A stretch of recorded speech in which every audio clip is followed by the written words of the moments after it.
hello, hello, mic check, hello, hello, mic check, hello, hello, mic check, hello, hello, mic check, hello.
Good evening.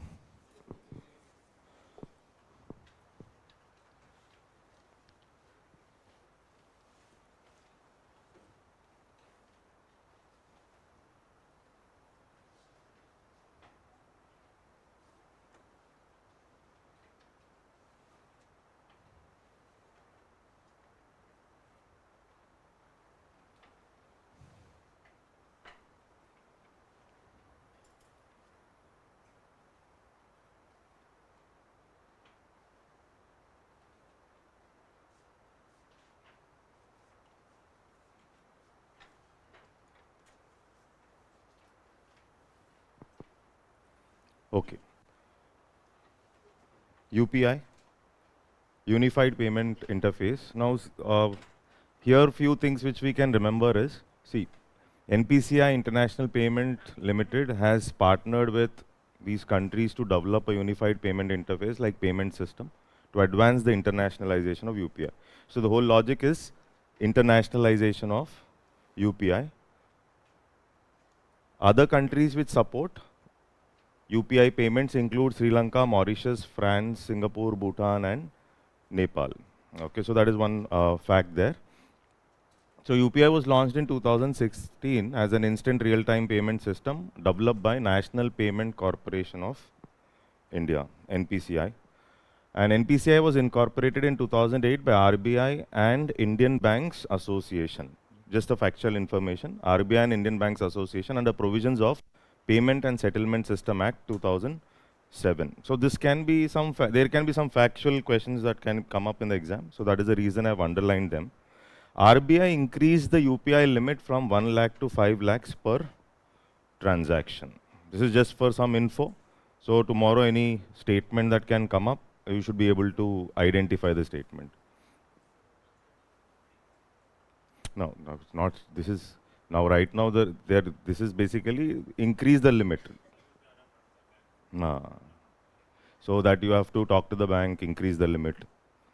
That criteria. So unique features of UPI. So this is of course not for prelims, just for information. Immediate money transfer, single mobile application.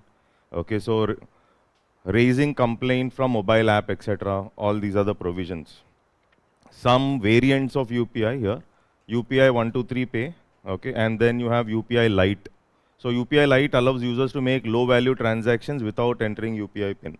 Just for information. So here RBI enhanced per transaction limit to 1000 from 500 and overall wallet limit to 5000 from 2000. Okay, so you can just read it later. I've just underlined it because sometimes there can be some factual questions. Okay, here regarding SEBI, so there are some regulatory bodies and SEBI regulates all those transactions, especially everything related to the stock market, including FIs, okay, INVITs, REITs, everything is regulated by SEBI. So why was it in news? Basically here SEBI issued some guidelines with respect to foreign venture capitalist investors. Okay, so there are two types of investors. One is the venture capitalists and another one is angel investors. So both of them push their money into risky startups. That is what they do. So these entities push their money into risky startups. And generally venture capitalists enter at a later date. Angel investors enters initially. So seed funding and all would be given by angel investor, but venture capitalists will enter once the business is established. Okay, so business is doing okay. Okay.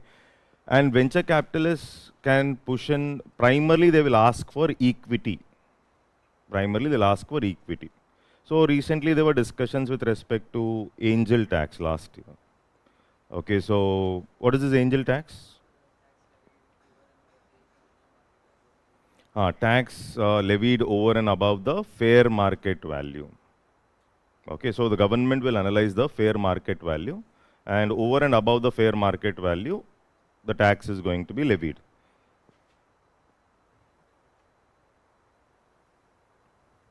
Right now, do we have angel tax? No.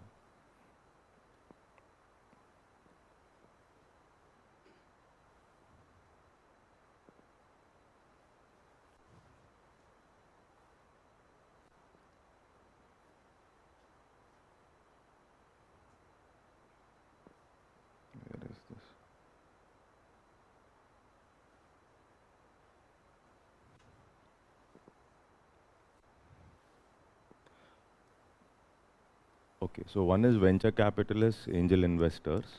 Both are, we look at them as alternate investment funds. Okay, alternate investment fund. Alternate investment fund is, who regulates alternate investment funds? SEBI. Alternate investment funds are also regulated by SEBI. So angel investor basically provides something called as seed capital. Okay. Another important observation, right now there is no angel tax. No angel tax. So earlier angel tax was there. So angel tax is first of all levied on over and above the fair market value. Who is going to estimate this fair market value? Government. Okay. So that is the basic understanding. Venture capitalist comes in later. Both of them generally ask for what? They ask for equity. Okay, so this concept, since it is not there, I'm not explaining what it is. If time permits, later we can see. Okay, so I think that is clear, right? So here basically, who's a foreign venture capital investor? Foreign venture capital investor is an investor incorporated outside India, registered under the FVCI regulations. FVCI make investments in venture capital funds registered with SEBI or venture capital undertakings in India, companies not listed in the major stock exchanges. Now here, venture capitalists push, primarily they invest money into unlisted entities. It need not be listed when we talk about startups, okay? So venture capital fund is used for high risk, high return investment in return for equity stakes in business. VCFs are governed by SEBI VCF regulations 1996. So venture capital funds basically are collecting, they pool money from different sources and they start investing into risky startups. That is what they do. Okay, so the expectation is higher returns. For example, when we talk about hedge funds, so these hedge funds collect money from different sources. They can push the money into different countries also, and they can also invest into AIFs, alternate investment funds, like the venture capital and other things. Okay, so key highlights of the new regulations: to obtain a registration certificate from designated depository participant before dealing with FVCI. DPP means a bank author. Depository participant is something like an institution or a bank authorized by SEBI for issuing something called as the registration certificates. Okay, so here when we talk about SEBI, SEBI was a non-statutory body established in 1988. It was given statutory status in 1992. Okay, so even forward markets right now are regulated by SEBI. Earlier, forward markets were regulated by Forward Markets Commission, but right now it is regulated by SEBI. Is that okay? Forward markets means derivatives.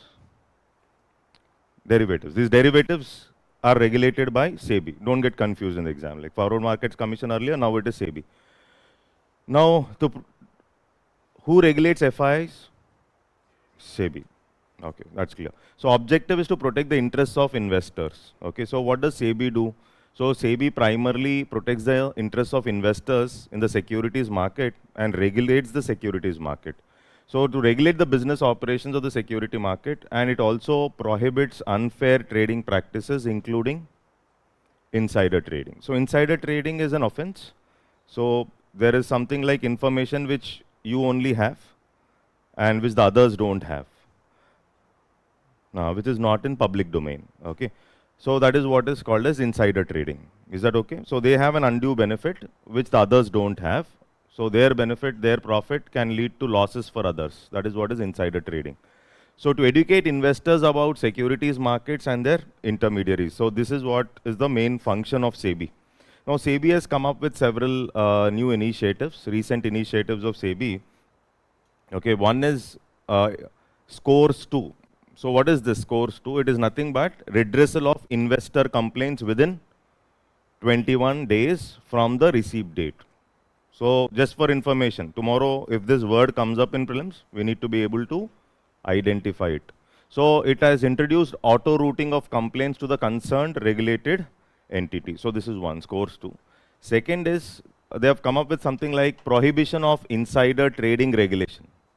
So here they have come up with a a specific time guideline where insider traders can also take some positions. Okay, so here what it is, SEBI amended regulations to give flexibility to insider traders. Who can be insider traders? Even employees.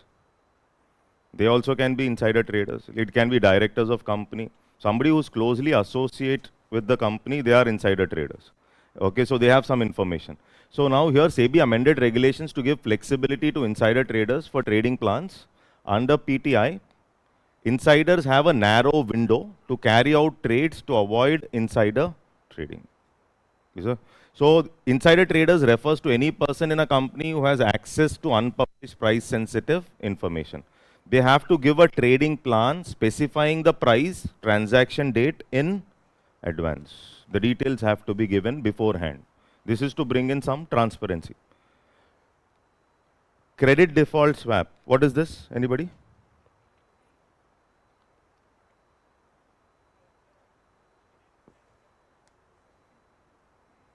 Okay. See, credit default swap is a financial derivative instrument. What is the purpose of this credit default swap? It acts like an insurance. It acts like an insurance. So let me first. So SEBI allowed mutual funds to buy and sell credit default swaps to improve liquidity in the corporate bond market. Improve liquidity. These are all words a little difficult.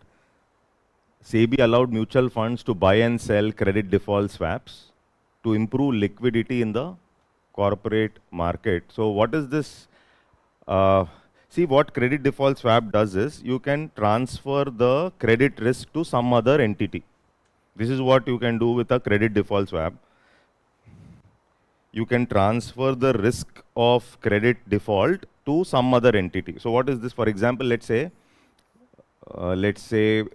SBI, just an information, just for example, has given loans to a company. It's an infrastructure company earlier. It was Satyam Computers. Maitas was an infrastructure firm. Now let's say this loan which they have given, there is a risk of default. So to handle this risk of default, let's say this lender, the lender has the risk. What risk is that? Credit risk.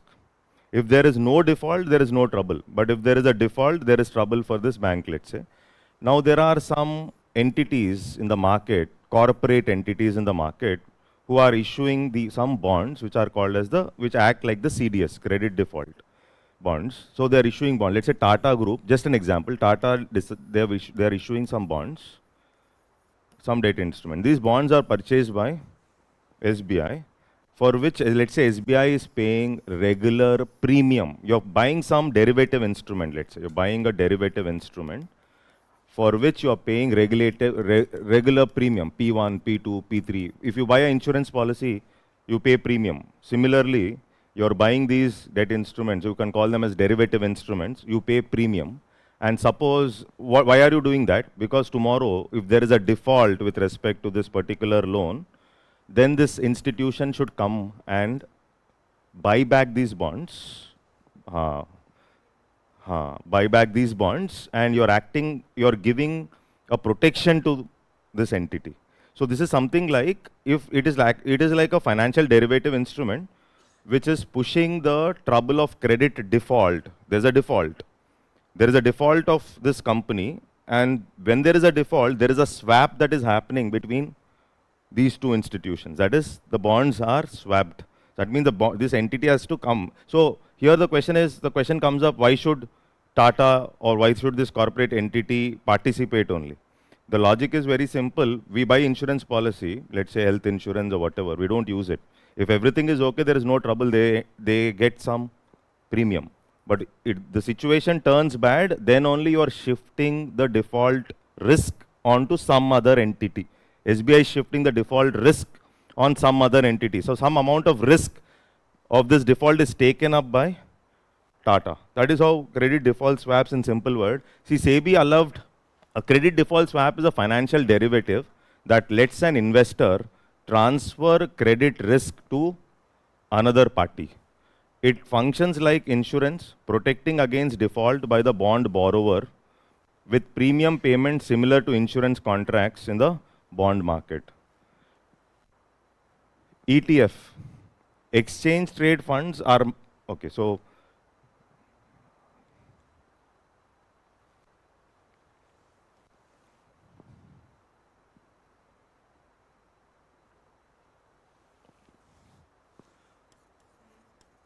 we have bonds, okay, so we have shares, we have mutual funds, we have ETF, and derivatives, some of the financial instruments. This is debt instruments, right? Debt instrument. Okay. Shares, basically two types of shareholders, preferential and equity shareholders. If you buy shares, you receive dividend. Okay.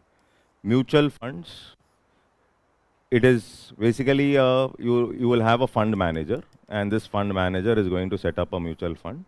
And when you push money into mutual funds, your money will be invested into different sectors. This is called as portfolio management. Like your 1 lakh rupees will get diversified. Mutual funds are also regulated by SEBI. Mutual funds can also invest into bonds also. It's not that they will invest only in shares. They can also buy bonds. Okay. And because of this diversification, the risk is little less in comparison to equity. Okay. So another important observation is there is no secondary market, or I can't sell my mutual. They are not exchange traded, as simple as that. They are not exchange traded means you can't trade them in the stock exchanges. If you want your money, you have to go back to the company. ETF also operates like a mutual fund. Similarly, you'll have a fund manager, etc. But ETFs, also the risk is limited. But one benefit of ETF is they are exchange traded. For example, Bharat 22, it's an ETF, which is a group of 22 companies from 6 different sectors. But ETF benefit is they are exchange traded. Unlike the mutual funds, they are exchange traded. So this is the basic difference between mutual fund and ETF.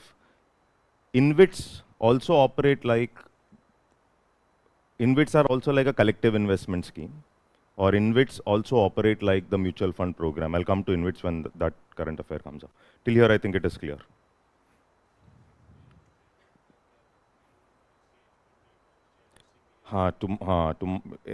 Today morning you can get up and sell it in the market. No. Mutual, see, not like, mutual fund, it is not like fixed period. There are mutual funds which have lock-in period. It's maybe closed, open mutual fund. Okay, so closed mutual fund is lock-in period. Let's say 2 years, you can't remove your money. If you have to remove, you have to break the mutual fund. That is like the FD. Okay, but open is like whenever I want, I can send a mail, and next day they will sell the assets and my money would be coming in. So mutual fund valuations and all are based on the net asset value, etc. Not as liquid as ETF, because ETF I directly can sell it in the exchanges. It is like shares only. Like shares have a secondary market. Directly I can sell in the exchanges. Similarly, ETF also I can sell it in the exchange.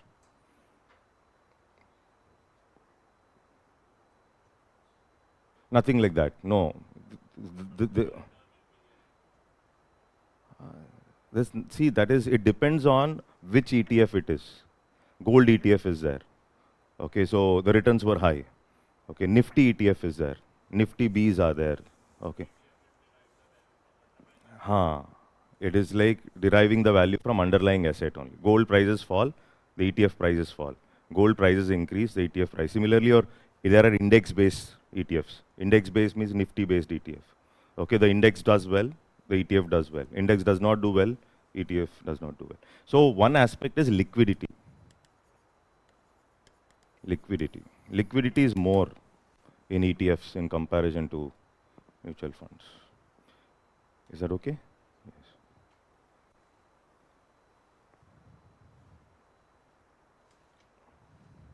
Clearing corporation.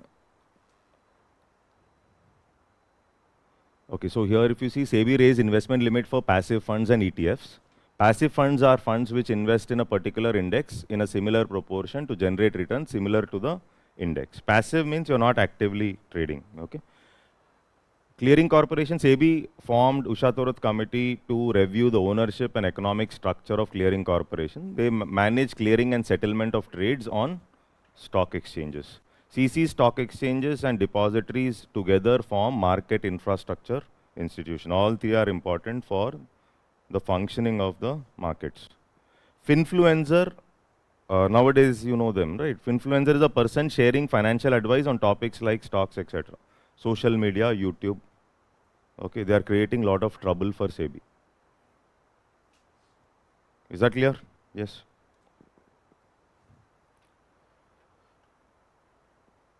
These things we have discussed yesterday. Okay, so derivative market, see, derivative is any instrument which derives its value from some underlying asset. That means derivative as such does not have any value. Okay, so the value of that instrument is coming from some other underlying asset. That is what we call it as a derivative instrument. That is the first understanding. Okay, so one derivative instrument which is issued by FIIs is the P notes. P notes are participatory notes. That word also comes up in our discussion subsequently. So P notes are what? Offshore derivative instruments issued by FIIs. Okay.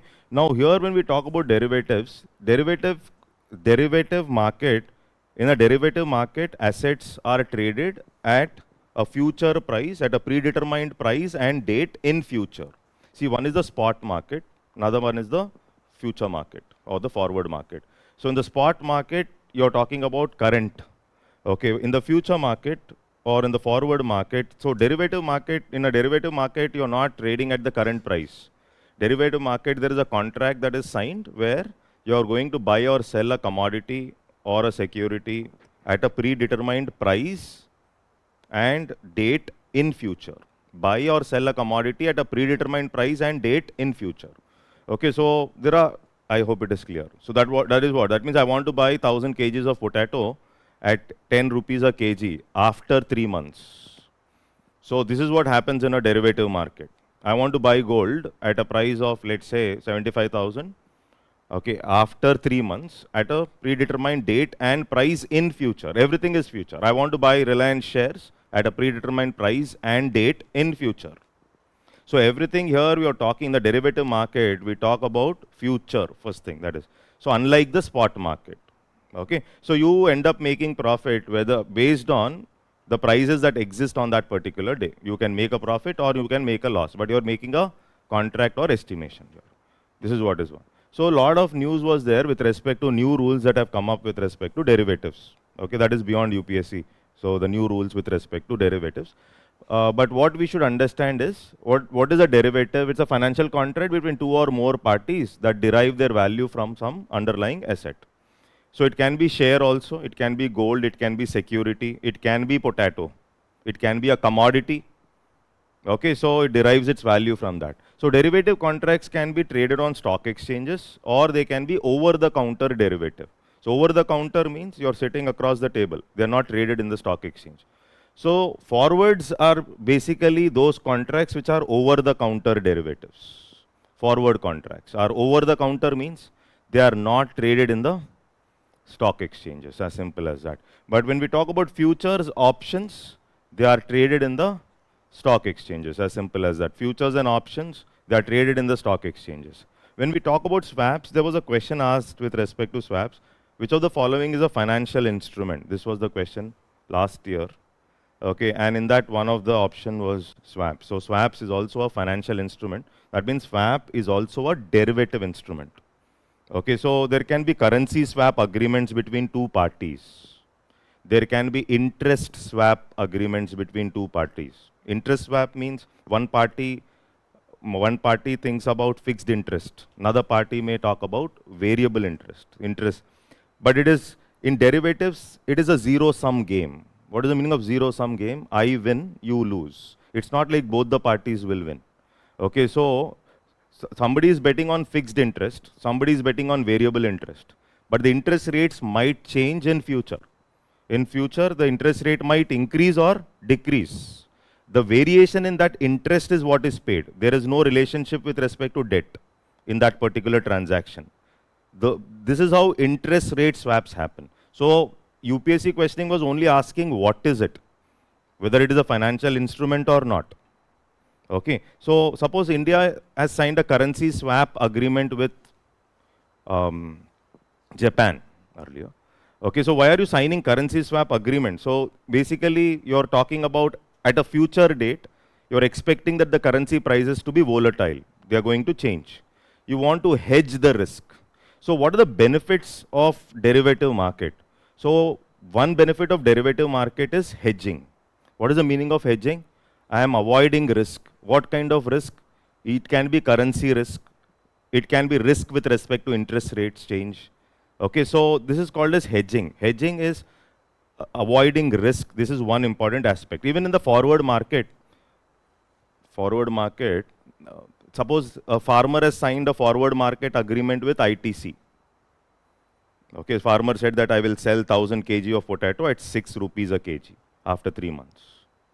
And ITC also agreed, ITC Chopal agreed that I will also buy 1000 kgs of potato at 6 rupees a kg after 3 months. So here, what is the farmer doing?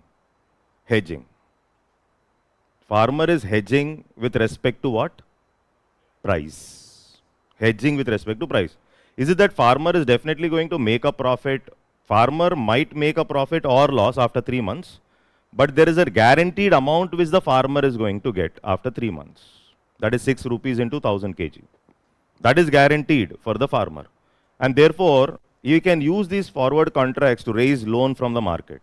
He can go to the bank, use this forward contract. There is an assured guaranteed income that is coming to the farmer. So credit can also be raised with respect to such kind of forward contracts. Is that okay? Similarly, ITC Chopal might decide to give all the inputs to the farmer because they want a quality of potato. So you want a defined quality of potato. Let's say Pepsi is there, Lay's chips are there. They want a specific potato for. Okay, so you're giving them inputs also so that the quality is maintained. Middlemen are removed because of this forward contract. Middlemen are also eliminated because it's kind of a contract farming agreement, but that is something which you're signing for the future. So this is what is the benefit when it comes to forward contracts. But forward contracts are not traded in the exchanges. This is like a bilateral contract between two parties. It's a bilateral forwards, bilateral. Is that okay? But when it comes to futures and options, they are entering into the market now. You have a group of buyers, you have a group of sellers, you're entering into the stock exchanges. So you have a group of buyers, group of sellers. There the price gets decided, they are traded. Here there will be two people. One is hedger. Somebody like the real farmer who is having the potato might also enter the contract. He's a hedger. And there will also be a speculator. Okay, so one is hedging. There can be a speculator. Speculator is only buying the paper. So people like us, we are buying. We are not having any potatoes. We want to make the gain on the increase in the price or decrease in the price of the asset, whatever it is. Okay, so that is what is a speculator. So what are the benefits? One, speculation. Two, hedging. So in these derivatives, there is leverage. Leverage is when I'm buying such contracts, actually the rules have been brought in the sense that the leverage has been reduced now. Leverage is I can buy more than what I have in my pocket. That is what is leverage. You have less capital, but you can buy a higher amount when it comes to derivative instruments. Is that okay? Leverage, speculation, hedging. Okay, so this is what are the benefits. Who regulates the derivative market? SEBI regulates the derivative market.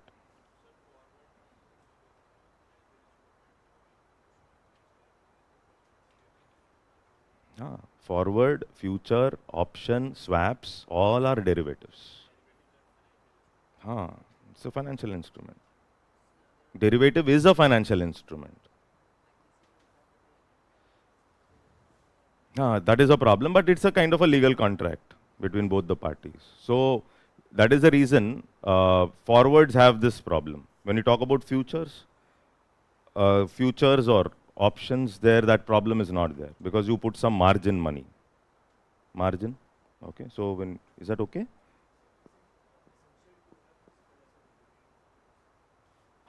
See, when I talk about a forward contract, when there is a bilateral contract between both the parties, why is that party signing a contract first of all?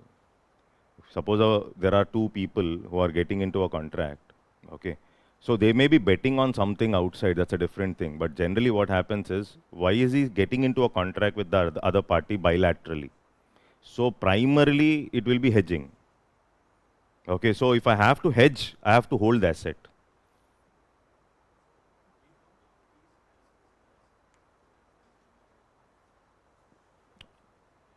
Which one?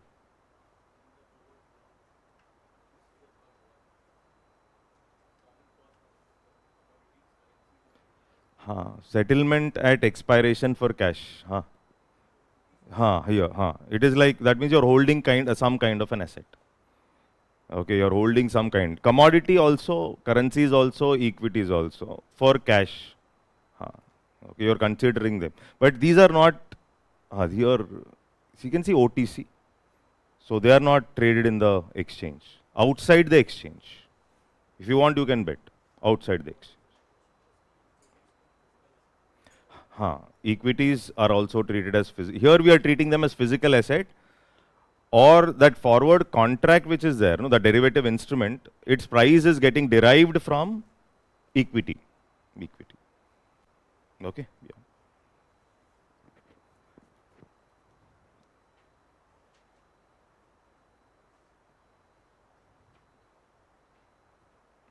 Okay. So next one is credit rating agencies. What is the function of credit rating agency?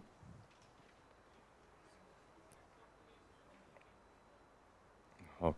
So the word itself is credit rating, right? So you're talking about credit worthiness or your capacity to raise loan. If you have a higher rating, what is the benefit? You can raise money at a lesser interest, as simple as that. You can raise money at a lesser interest. Okay. So credit ratings are forward-looking opinions on the relative ability of an entity to meet its financial commitments. So in simple words, credit risk or relative credit worthiness of a borrower. Relative credit worthiness of a borrower. Okay, so but there were some problems in the credit rating agencies, especially institutions like Standard and Poor, etc. earlier. Okay, so when they were rating companies and other entities.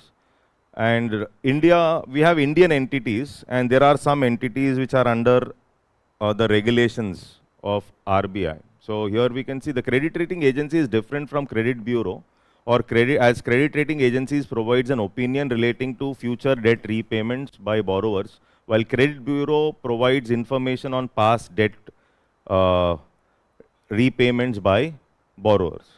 So for example, when we talk about our CIBIL ratings, etc. So what does CIBIL rating talk about?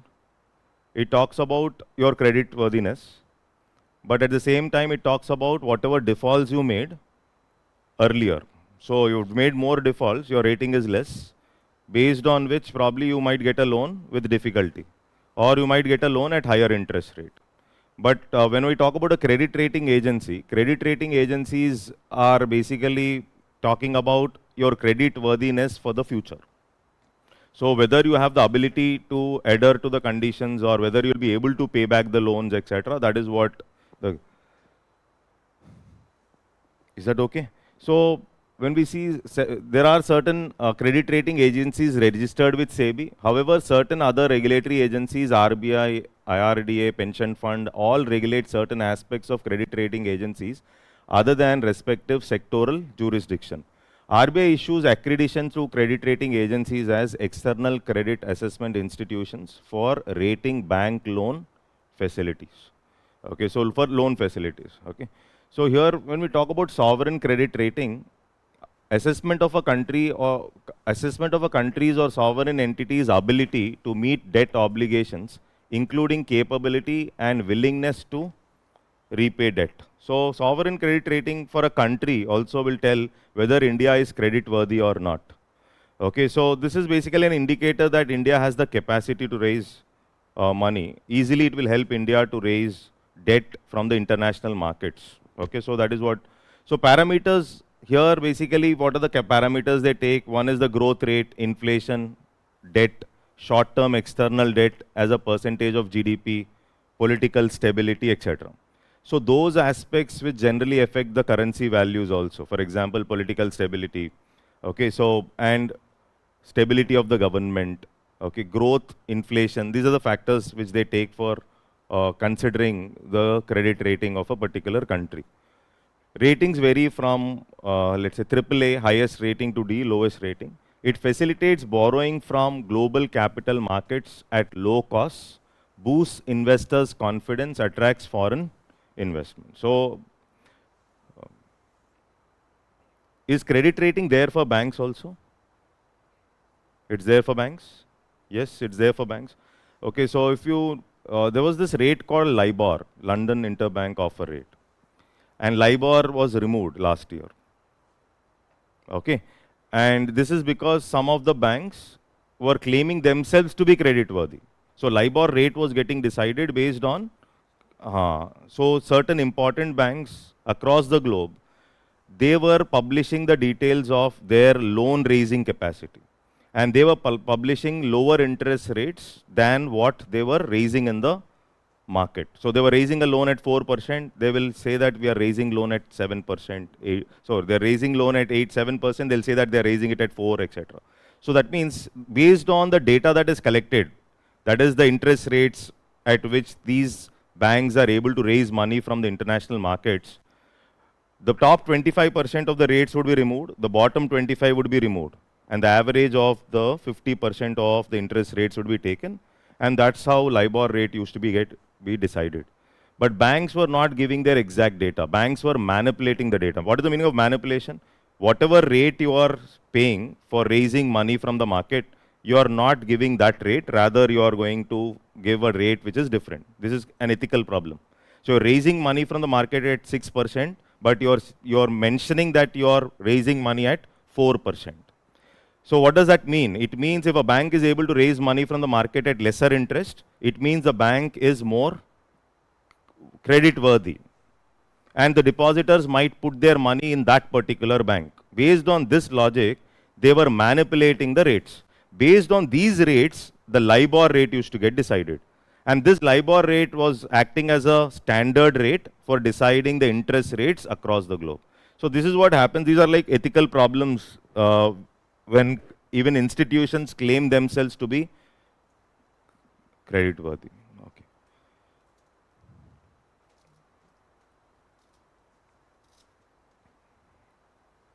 So another word here, infrastructure investment trusts or InvITs. Okay. So with respect to this, there was one question that was asked also earlier. This was the question that was asked, I think before last year. Okay, so interest income from deposits in infrastructure investment trust distributed to their investors is exempted from tax, but the dividend is taxable. Okay, so this is something like in the budget, there was a change that was made that said it is not just the interest income, everything, interest income as well as the dividends that are paid will be taxed. Okay, so that was the key there. InvITs are recognized as borrowers under the SARFAESI Act, yes.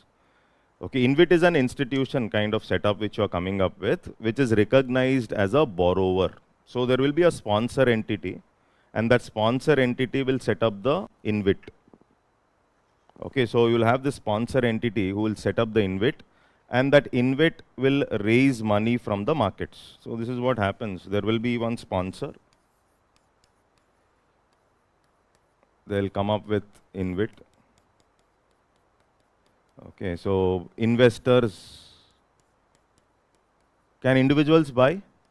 Yes, investors, institutions can buy, individuals can buy. Okay, so investors will invest. There is a trustee. Okay, so, and you'll also have a project manager. Okay, so there are some entities which handle the InvIT. So the whole simple understanding of InvIT is this the sponsor entity is coming up with setting up an InvIT. It is like a collective investment scheme, or it operates like how the mutual fund operates. So this entity is raising money from the investors, okay? And it will invest into a real infrastructure project. It will be investing it into an infrastructure project, a running infrastructure project, let's say. A running infrastructure project can be a road, okay, so where you're able to collect some toll, etc. Okay, and you're generating some return. And once the investors are investing, these InvITs are treated as borrowers under the SARFAESI Act. That is what was the statement. You're treating them as borrowers under the SARFAESI Act. Certain portion of the investment can be treated as equity. Certain portion of investment will be treated as debt. Okay, so the portion of investment which you're treating it as equity, you're allotting some units. For the number of units you hold, like the mutual fund units, you will be given something called as dividend. And the portion for which the portion which you're treating them it as debt, there will be something called as interest that is going to be paid. Okay, so interest on bonds. Okay, so interest, both the interest as well as the dividend that is paid will be taxed. Okay, so what is the benefit? Funding infrastructure was becoming difficult, and InvITs and real estate investment trusts under SEBI, these are two entities which became popular for raising money for infrastructure projects.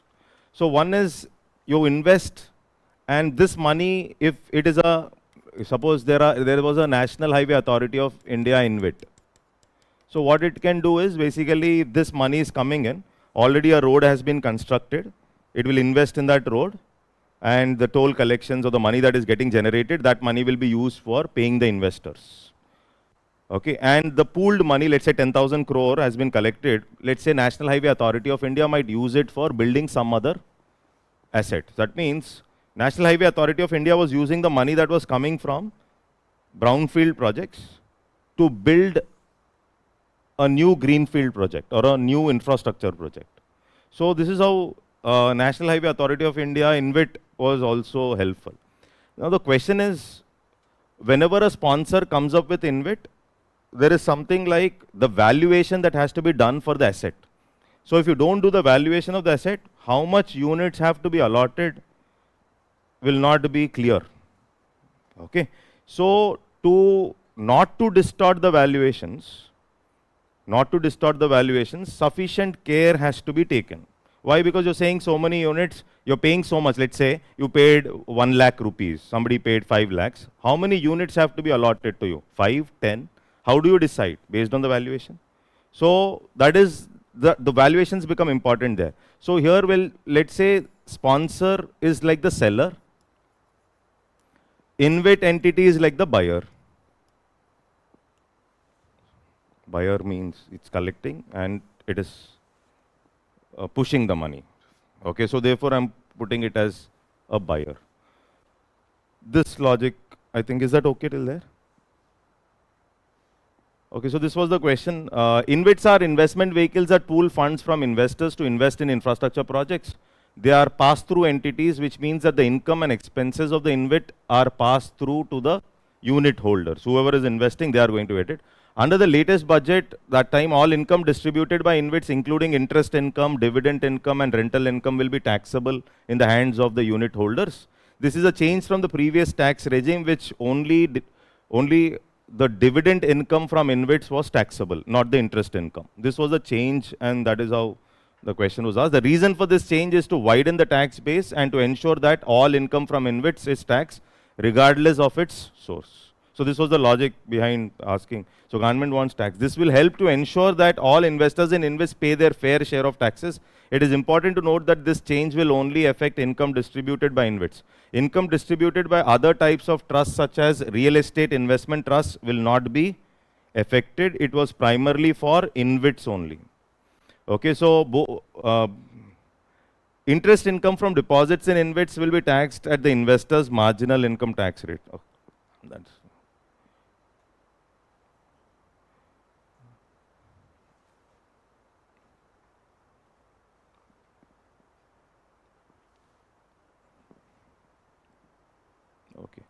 So here, the new norms, there were some new norms. SEBI amends Infrastructure Investment Trust Regulations 2024. About InvITs, the type of investment vehicle similar to a mutual fund that allows investors to invest in infrastructure projects like toll roads, power lines, and pipelines. The sponsor, the infrastructure companies, set up the InvITs through SEBI and are recognized as borrowers under the SURFASI Act. Okay, the InvITs are the borrowers. InvITs earn income through tolls, rents, interest, or dividends from their investments, which in turn be distributed to investors as their taxable earnings. Taxable earning, that is what they have written. So it should be very clear. Okay, and the new norms allow for the issuance of subordinate units by the privately placed InvITs only to the sponsors. Okay, so the new units will be issued, subordinate units will be issued only after the acquisition of the infrastructure project is done. This is for the sake of valuation. If you are coming up with new additional units pushed in, then valuation will get affected. So that is the reason only after acquisition that is done. So here the buyer is the InvIT, seller is the sponsor. Seller is the sponsor. So the new norms allow for the issuance of subordinate units by the privately placed InvITs only to the sponsors. Okay, so the new units will be allotted to the sponsors on acquisition of a infrastructure project. Once the project is acquired based on the valuations, then only later you can issue new units. That is what is the change, but here this is about InvITs. Okay, so front running. Subordinate units are, see, subordinate unit is like the new units that are issued. You can take it as not the, initially some units have been allotted. Yes, yes, new units that are issued. Zoom. Is it okay? Yes. Another word, front running. What is the difference between front running and insider trading?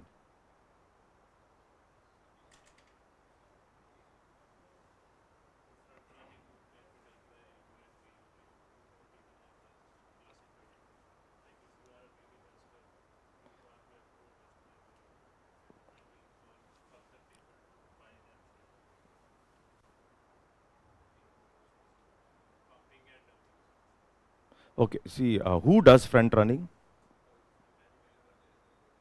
No, who does? Who does? Who does front running? No. Okay. So mutual fund was alleged to generally brokers, brokerage firms, mutual fund institutions, they involve in front running. Okay. Insider trading can be individuals, employees, or whoever who is very close associate of the company.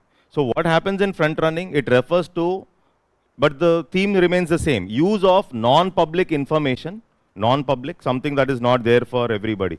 Suppose this mutual fund institution knows the details of that company, whatever is happening with that company, etc. Automatically, they can take a call with respect to pushing more money into that particular company. So here, non-public information to directly or indirectly buy or sell securities or enters into options of future contracts in advance of a substantial order. Okay, so you have the information based on which you can take. Okay, so what is a call option? When do we buy a call option? When you're expecting the price is going to increase. Okay, so put option, when you're expecting that the price is going to go down. Okay. So what is the problem of front running? Problem is very simple. There will be a loss of confidence in the financial markets because of uneven playing field for other investors. Okay, so mutual funds also, when they are pushing their money, they can resort to something called as front running. So whether it is front running, insider trading are not good because they will undermine the confidence in the financial markets. Is that okay? Next is India Volatility Index. Okay, so India Volatility Index is something related to the stock market. what does it indicate? It indicates volatility in the indexes. So generally, if the index number is above 21, it's a kind of an indication that there is trouble with respect to fluctuations in the market. And too much of volatility in the market can create a lot of problem.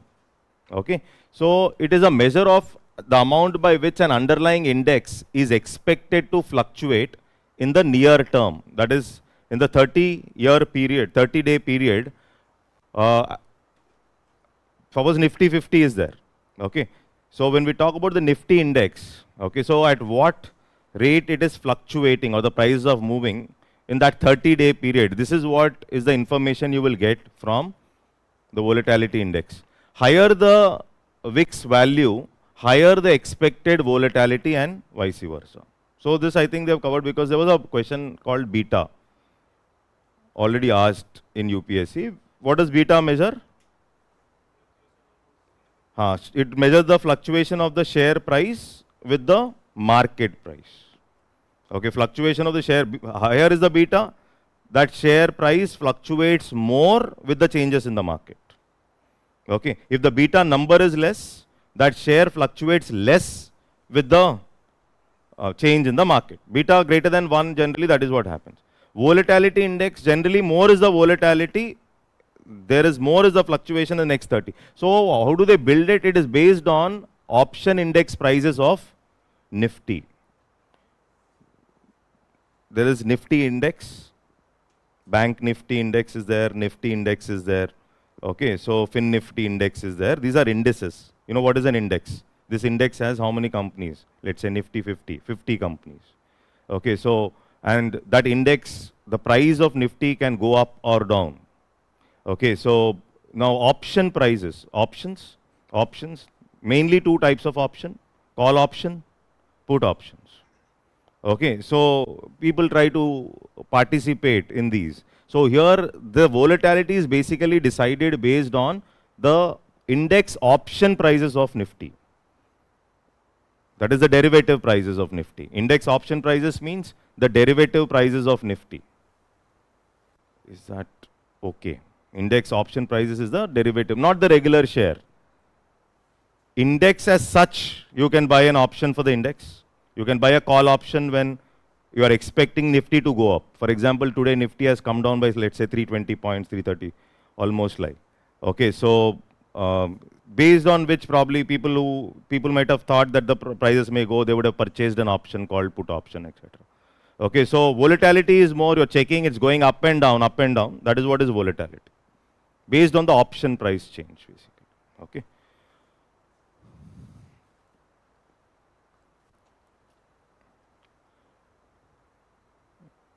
Another important word here is perpetual bond. What is this perpetual bond or additional tier 1 bond? Anybody? Can we buy?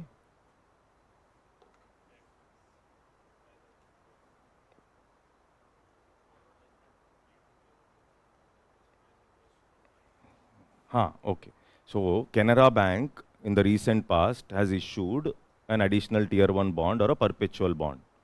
Okay, so what is the benefit for the bank?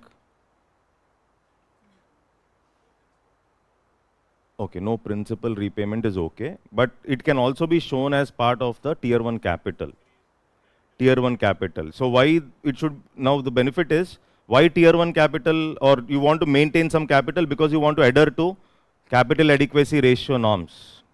So it will help you to raise capital, number one. Okay, so, and you can show it as part of your calculation for CAR. CAR is what? Capital adequacy ratio. That is one benefit. The meaning of perpetual bond is there is no maturity period. That is what is a perpetual bond, or there's no maturity period. Generally bonds have a maturity period. Here it is, there is no maturity. You are getting interest lifetime. So I think Canara Bank, I'm not able to recollect the exact number. It was around 8.2 or 8.3% interest, let's say. But I don't remember exactly, but it's around 8.2, 8.3. Now the interest is lifelong, which is coming. But there is a risk involved here. What could be the risk? One risk involved is RBI can anytime say, your financial health is not okay, so you recall all the bonds from the market. So that is one financial risk that is involved when you are buying a perpetual bond. Regular bond has a maturity period and a coupon. This bond does not have a maturity period. Then what should I do to get my principal amount then? You're buying this bond. Okay, so how do you get back your money? You can sell it in the market. If there are buyers who are ready to buy these bonds, you can sell these bonds and get the price. Okay, so that option is there. But the risk is high. Why the risk is high? Because RBI can call back, and there is call back these bonds if the, let's say the bank's performance is not good. Okay, or the bank is getting into trouble. So they can recall the bonds, recall. That is a risk. That is a risk which is involved with respect to. Okay, so these bonds have an obligation only to pay interest and are not required to repay the debt. Okay, so you want your money or the principal, you can sell it at a certain price based on the demand in the market. Okay, they are fundraising instruments that do not carry any maturity date as bonds usually do. So it's not like a 5-year period, 10-year period. You don't have such a kind of maturity period when it comes to perpetual bond. Instead, they offer to pay their buyers a coupon or an interest at a fixed date for perpetuity. For perpetuity is something like, okay, N, I take it as N, let's say. The number of years you are able to hold it. Okay. Investors can get the principal back by selling the bond in the secondary market or when the issuer decides to redeem the bond. Okay, so that is, and these bonds have an obligation only to pay interest and are not required to repay the debt. Now, additional tier 1 bonds in news earlier. So, suppose a particular period they are in trouble, if they may decide not to pay interest also. You can't question the borrower. Okay, so they are not in a position to pay the interest also because they are in some trouble. You can't question them when it comes to additional tier 1 bonds. Then what is the bank can also see this debt. This is a debt. This debt is called a subordinate debt. So the meaning of subordinate debt is they will not see whenever a company is on the verge of collapse, who will be settled first? Shareholders will be settled first. One, the preferential shareholder.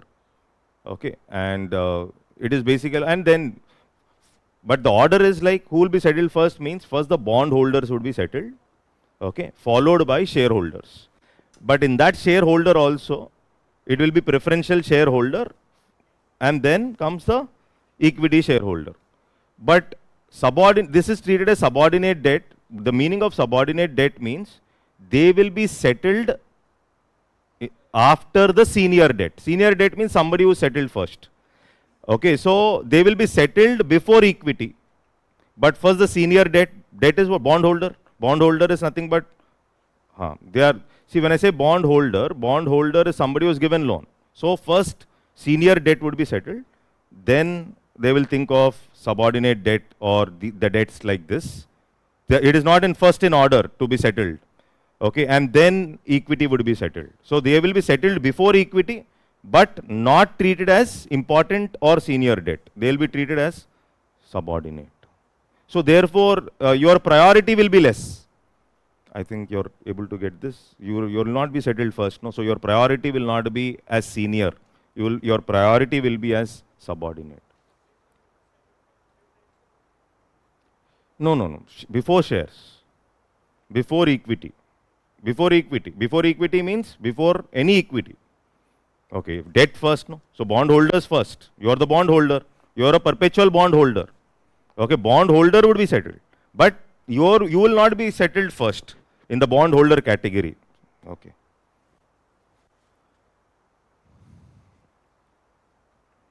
Is that okay? So P notes. Earlier previous UPSC question was who issues P notes? Answer for that question? FII. Okay, so who issues participatory note? FII. They will issue participatory note. So what are these participatory notes? These are offshore derivative instruments issued by FIIs. Offshore derivative instruments issued by FII. So why offshore? Because these instruments are held by somebody outside India. Okay, so there is, let's say, Morgan Stanley. Morgan Stanley is, let's say, one FI institution. Instead of directly issuing shares, this entity has decided to issue a derivative instrument, a paper, which I'm calling it as a P note, which is a representative of share. It is not same as share. That is why it's a derivative. But these derivatives can be purchased by somebody outside India. Let's say they are entities outside India. That is the reason you call them as offshore derivative instruments. They are traded in the market. They're traded. So they are offshore derivative instruments which are traded. So first of all, why should FIs think of these kind of P notes? Those FI entities who want to push money without complete registration with SEBI. So that means your complete details are not there. The investor details are not there with SEBI. So there is some aspect of anonymity involved when it comes to P notes. Anonymity, they are anonymous.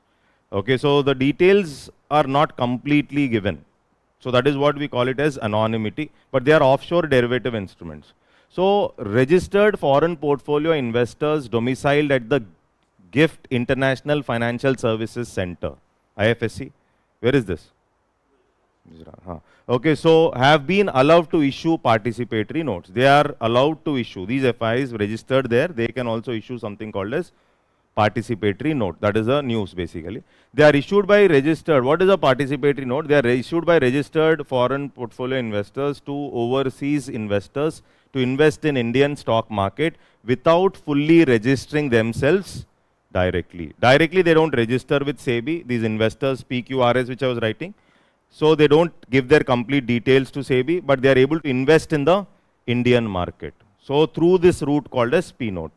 P notes act like a substitute for underlying Indian company shares. It's a derivative. Substitute means it's like a derivative. Okay, so it's not, it represents the Indian shares, but it is not same as the share. That is what is a derivative. Is that okay? Yes. It avoids the hassle of registering with SEBI and offers some anonymity. Okay, anonymity because, see, why did they launch this P note and all that is, earlier we were in dire need for foreign investment. We wanted a lot of foreign investment to come to India. And when you want a lot of foreign investment to come to India, what is the problem? FIs, there are certain conditions. Especially we have liberalized norms with respect to FIs after LPG, 1990 to 93. So we wanted a lot of investment to move, but at the same time, so much of investment was moving into the stock exchanges. SEBI did not have the ability to regulate also. That is when statutory status was given to SEBI in 1992. This is what we should understand. But SEBI did not have the experience to handle so much of investment. But we were dependent on FI investments moving into the country. So one is the regular FI investors, they have to give complete details to SEBI and take the permissions for SEBI. This was a little difficult task. So there was another route through which these FI investors can push their money into Indian stock market. And that route was the participatory note. So they were worried that this money, since the details of the investors are not there, what if this money is used for some other purposes like terror financing or whatever, it can create some trouble, etc. That is how, but we were in need for money moving in, and that is how we went ahead with participatory note. Got it? P notes are issued by FI. Okay. Another word here. What is carry trade? Anybody? So many new words. See, yesterday some student was asking, sir, there are, when I'm reading, I'm getting blown off. Blown off is not based on learning. Blown off is like blown out. So many things are coming. Okay, so, and it is creating fear. But the whole logic is, you just check the previous papers. Simple. Simple observation is previous papers, then how many technical questions will be there. But one or the other question can come. If it's, for example, volatility index, it's continuously in discussion. For example, derivative. Every day in Indian Express, there is news. Every day. This is like this, people are losing money, that, this. That means I should at least know what is a derivative and some basics of derivative, not what SEBI is saying. So our criteria is very simple. Something RBI governor is continuously using, or even SEBI madam, suppose SEBI madam was using INVITs continuously in news. And that's how the question on INVITs came up. Okay, so if RBI governor is talking about something continuously, or if a word when I type, there are so many, it's there in so many times in the newspaper, so it has becomes very important. That is when that becomes important. Or something like a change in the budget. In the budget they were using this, or there was a focus on this, etc. So that is one way of identifying. Got the point, right? So otherwise it's like everything looks okay. Everything looks important. But UPSC never complicates. For example, UPSC never asked interest rate swaps. How do they function? UPSC asked only like whether swaps is a financial instrument or not. That is how UPSC questioning is. So UPSC makes, that was one of the toughest papers. That like last 2 years the papers were not so simple. Paper was tough, but still they don't ask like what happens in an interest rate swap. Okay, how does a put option work? Till now they have not asked. Till now they have not asked how does a put call option works, but that is how. What is this? What is carry trade? Okay, first of all, what is arbitrage?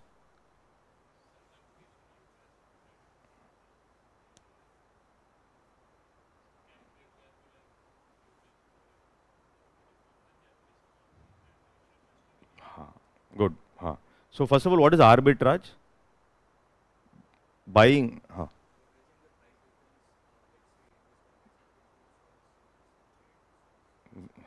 So buying an asset or a commodity. Okay, so we are buying an asset, simultaneously buying and selling in two different markets or two different exchanges. And since the price difference is more, you make money. That is arbitrage. Okay, suppose I buy tomatoes in Karol Bagh and sell in Connaught Place. Okay, within 10 minutes. Okay, what is that? That is also arbitrage. If I'm buying an asset in BSC and I'm selling it in NSC. Are you able to get this? So basically arbitrage is a mechanism of using the minor price differences in two different markets or two different places where you're using that price difference to make money. That is what is arbitrage. Speculation means you're buying, holding, and then selling. This is what is speculation.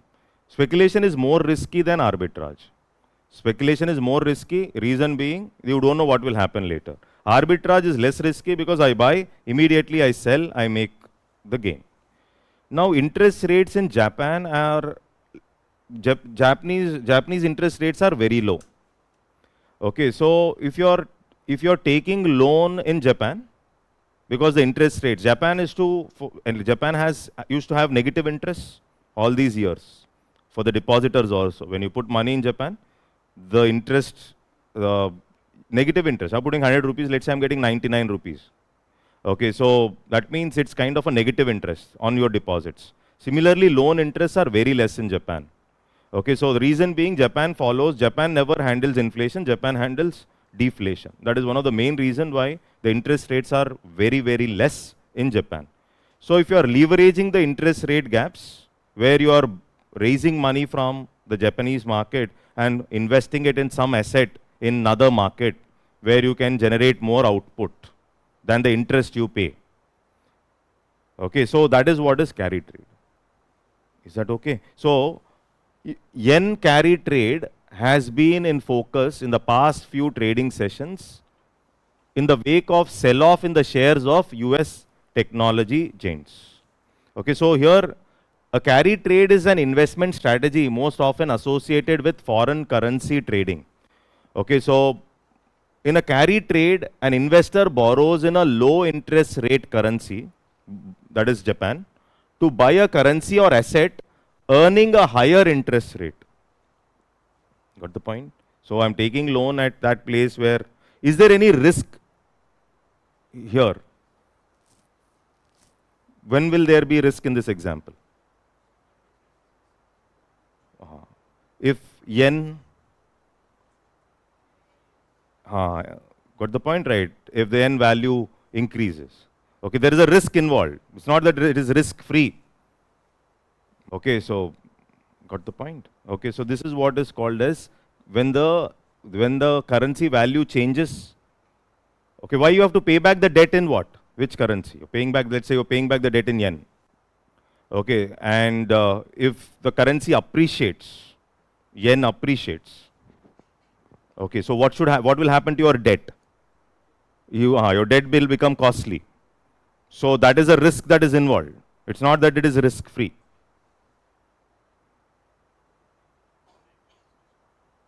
It is risky. There is risk involved. Okay. So the word carry trade, is it okay?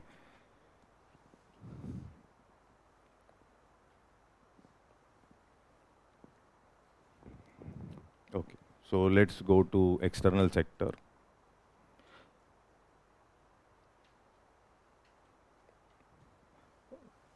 So in the first class, I've asked you some questions, if you remember. Out of the total external debt, sovereign debt is less than non-sovereign debt. Is the statement right or wrong? It is right, right? Out of the total external debt, maximum chunk is my ECB. Is that okay? Maximum chunk of the external debt is external commercial borrowing. Is that okay? Can FCCBs also be treated as part of ECB?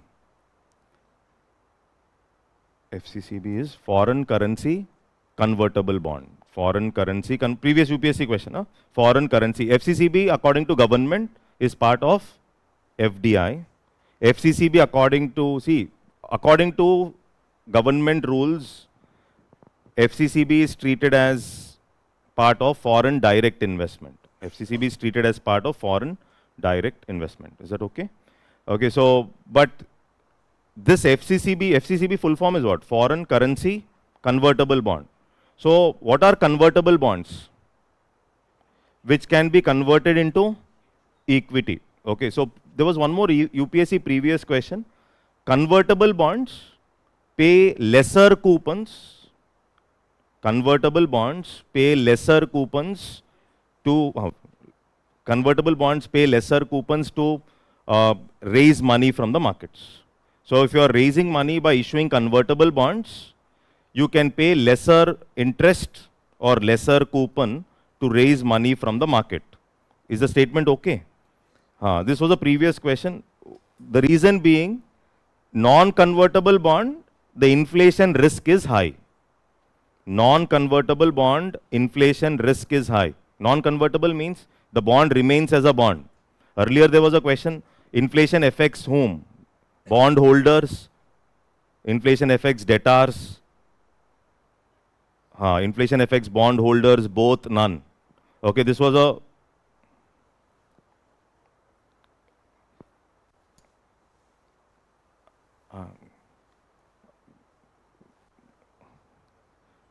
I'll complete the question and then you answer, right? Okay, fine. So inflation affects, one is, this was the question, debtors. I think this, so the question, the language may be a little different, but this is the question. Bondholder, inflation benefits whom? What is the answer?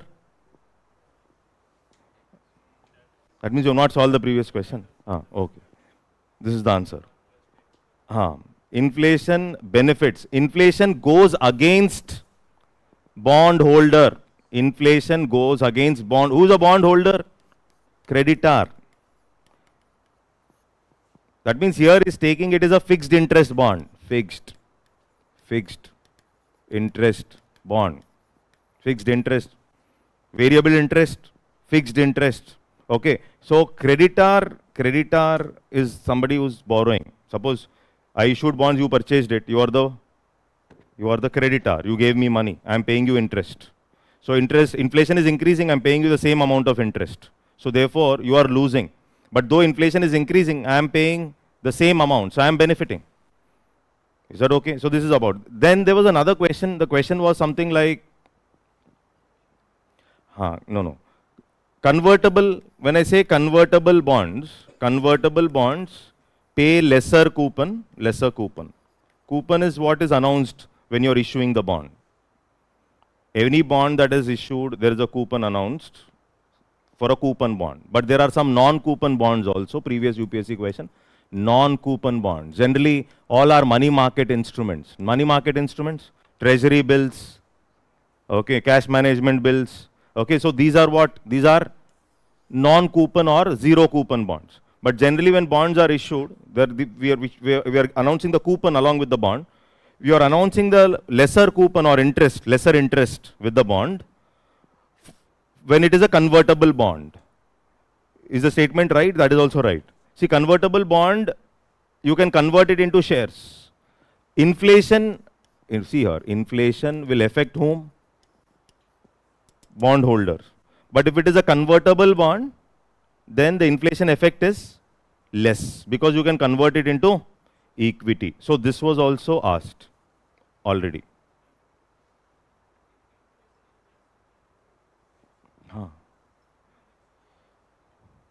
No. So this is, see, what is the definition of inflation? Rate of increase in price. That is what is inflation. Inflation means rate of increase in price. Okay. Is that okay till there? Okay. So these were some questions. Then I've asked you one more. All our external debt is in dollar. That was a wrong statement. Okay. It's not all our external debt. It is our external debt order is dollar, rupee, SDR, and I think it is yen. Fourth one, I think it is yen. Dollar, rupee, dollar around 53%, around. Rupee around 30. I think SDR around 16. I don't know how much is yen, but this is the order of external debt. Okay, so that is one thing which. Now, when it comes to trading partners, India, see, the BOP has current account and capital account. Everybody knows. BOP is an accounting statement which records economic transactions of resident of India with rest of the world in one financial year. Okay, so BOP is a flow concept. BOP is a flow concept, flow over a period of time. Okay, it's an accounting statement. So in the BOP account, I have current account and capital account. In the current account, mainly current account deficits are because of trade deficits. Okay, in the recent past, trade deficit was increasing because of gold imports. Therefore, with respect to this logic, trade deficit was in newspapers. Last a few days also, I'm like 15 days back, 20 days back also, the discussion like trade deficits are increasing because of dependence on gold. Whenever the foreign dollar is dollar dependence, you want to, as an alternative to dollar, they start buying gold. As simple as that. Okay. So this is one. So here one important observation. India's largest trading partners. India's trade surplus is with US. That is why Trump says, see, we are India, be careful. Huh? US, Netherlands, UK, Belgium and Italy. Okay, so this is some data. India's trade deficit rose with China, Russia, South Korea, Hong Kong and other things. WTO's World Trade Statistical Review, India ranks 8th in global agricultural exports, 18th in merchandise, 7th in services. Okay. So what is trade deficit? That is, we've already discussed, like what is trade deficit. So what is the negative of trade deficit? More of trade deficit, it can affect my currency value. It can also deplete the forex reserves, etc. So trade deficit can widen the current account deficit. So when I say twin deficits, so twin deficit means current account deficit and fiscal deficit, CAD and FD. CAD increases fiscal deficit increases CAD. One student has sent me a question, I think Karnataka exam or something. So they gave budgetary deficit and CAD, and they gave FD and CAD. Okay, so it can't be BD. It has to be CAD and fiscal deficit only when it comes to what? Twin deficit hypothesis. Okay, fine. What are the factors that drive consumption patterns? Why? Because people end up buying luxury goods, etc. Or rising import, especially instruments like gold. Okay, so domestic policies like inverted duty structure, which I mentioned, etc. Inverted duty structure encourages import and not domestic production. Inverted duty structure yesterday. Okay, so inverted duty structure.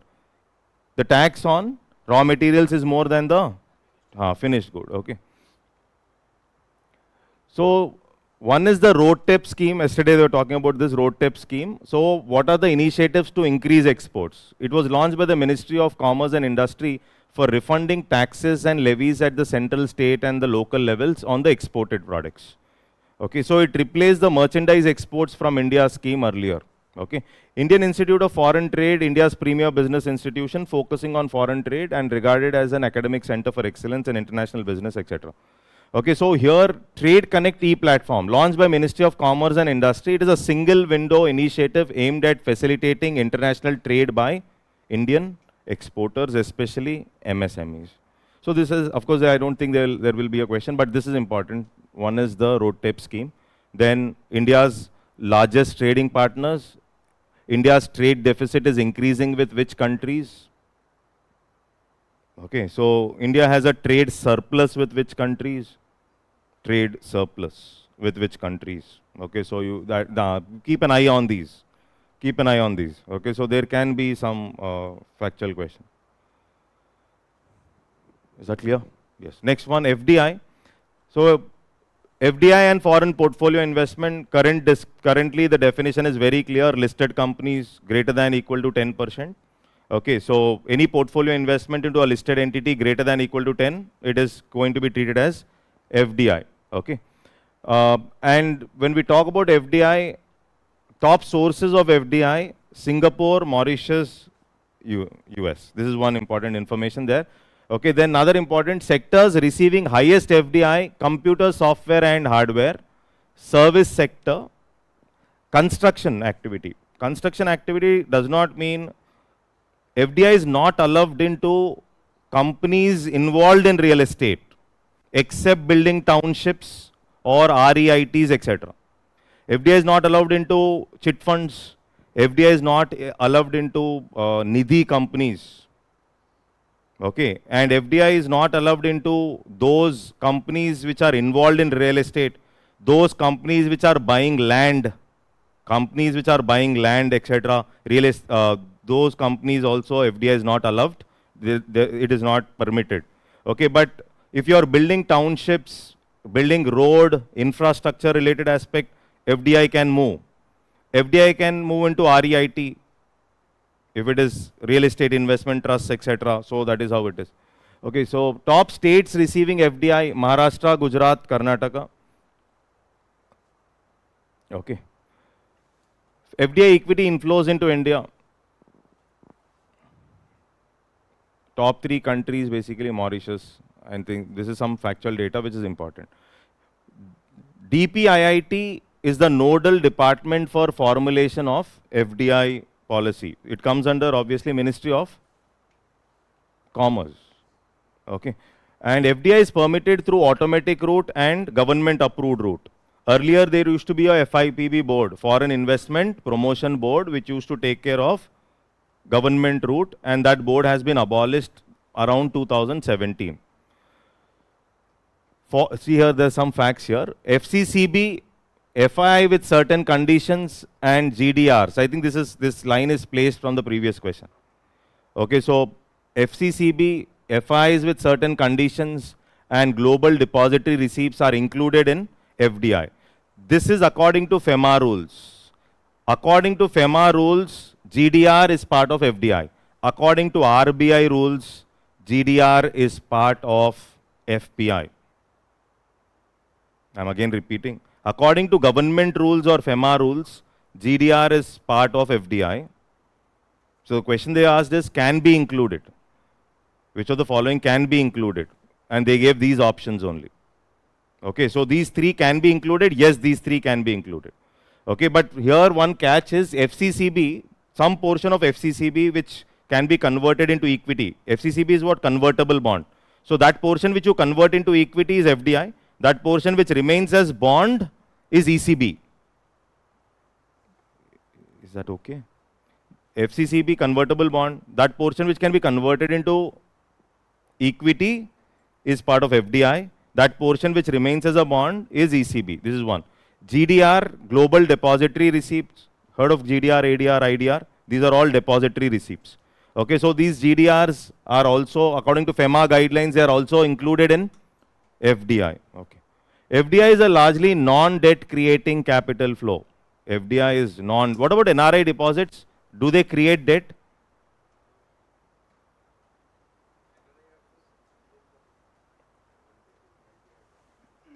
So, no, my question is, NRI deposits will be part of my current account or capital account?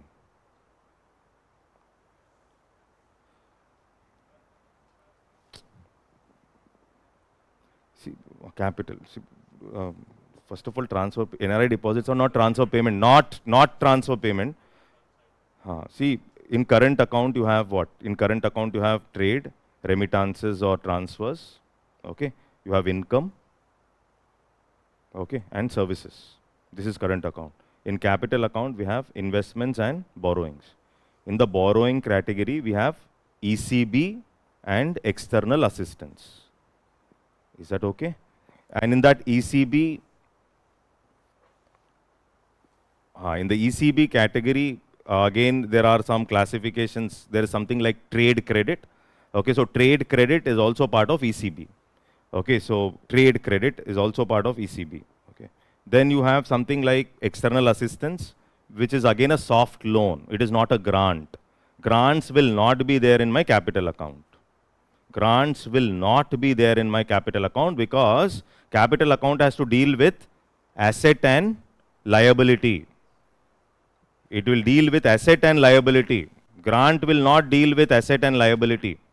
That means if I take a loan, there is an obligation or a liability that I have to pay it back. Whether it is a zero interest loan also, there is a liability that I have to pay back my principal amount. So something, an aspect related to liability only will be there in my capital account. So grant or transfers will not be part of my capital, they will be part of current. This is one important observation. NRI deposits are also part of my capital account. They are part of the banking capital. They are part of the banking capital. Banking capital. So there are three types of NRI deposits: FCNR, NRE, and NRO. Is that okay? And this is in the capital I'm talking about. In the capital, I have what? Investments, and I have borrowings primarily. This is what we have. Okay, borrowings, we have commercial borrowings, and you have external assistance, which is a soft loan. Major chunk of external debt is this component. It also involves the trade credit. ECBs can also be raised by institutions like the Exim Bank or SIDB. They can also raise, not just the institutions. All those institutions which can raise FDI can also raise ECB, including some other entities like the port trusts and other Exim Banks, SIDB, etc. In the capital account, when I talk about investments, we are talking about some investments like FDI, FPI, etc. So in this portion of FDI, government puts FCCB. Government is putting FCCB also here. Government is putting FII with certain conditions, here. And government is also putting GDRs in this component. But RBI will not put this GDR here. RBI considers this as a portfolio investment. Are you able to? RBI, when it is releasing FDI data, it will remove the GDR data and release the FDI data. This is what is about investments. In the borrowings, okay, so these are debts. Okay, so here we also have the banking capital, or we talk about something like the NRI deposits. NRI deposit is not investments. They are not investments. They are not investments. Are you able to get this? NRI deposits are not investments. They are not in. See, you are depositing in the bank, and you are getting interest. Indirectly, you are giving loan to the bank. What are you doing? You are putting money in the bank. What does that mean? You are putting money in the bank means you are giving loan to the bank and you are taking interest from the bank. You are not investing in the bank. Bank is not giving you any equity. You are depositing money, taking interest. Similarly, NRIs are depositing money in Indian banks and taking interest. It is more close to debt and not to investment. And that is why NRI deposits are not part of FDI. Is that okay? So here again you have FCNR, you have NRE and NRO. Foreign FCNR is only in term deposits, no DD. And it is only in foreign currency, maintained in foreign currency. Okay.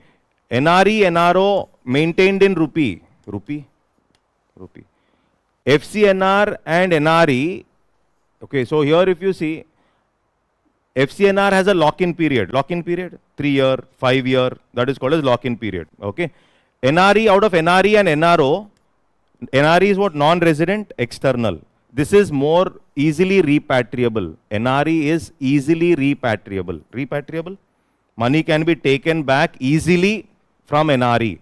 Money can't be taken back easily, NRO. Government taxes NRO more. Government taxes, interest and other things of NRO. Local transaction, rents and all will be deposited in this account. Which account? NRO. Okay, so that is about the bifurcation. Okay, so here you can see that is what FDI is prohibited in lottery, gambling, chit fund, nidhi, trading in TDRs. FDI is not allowed in transferable development rights. See TDR, anybody what is this?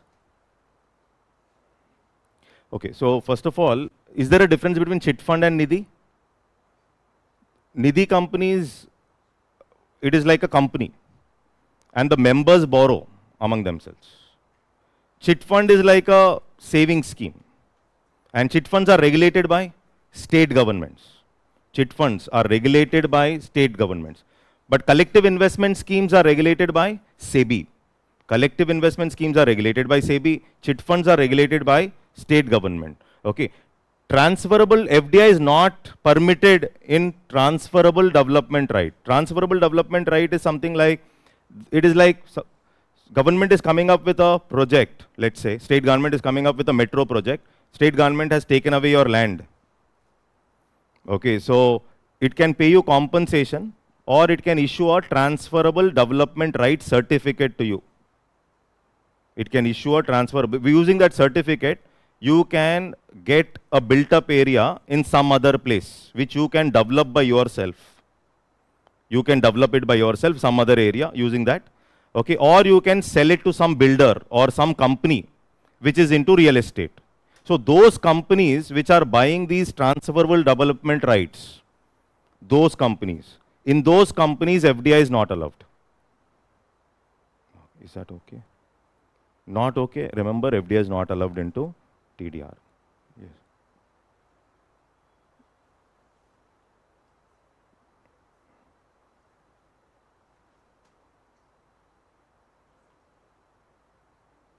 No.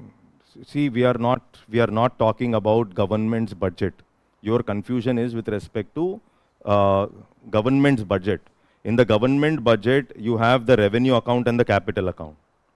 Okay, there comes your logic of grants given by the center to states, which is used for building asset. Okay, so that time you will talk about effective revenue deficit, where you remove these grants, you treat these grants as part of capital asset. Is that okay?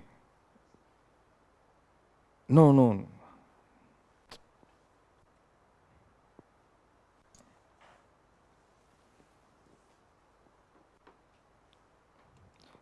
Today class will get extended for some time, 20 minutes at least.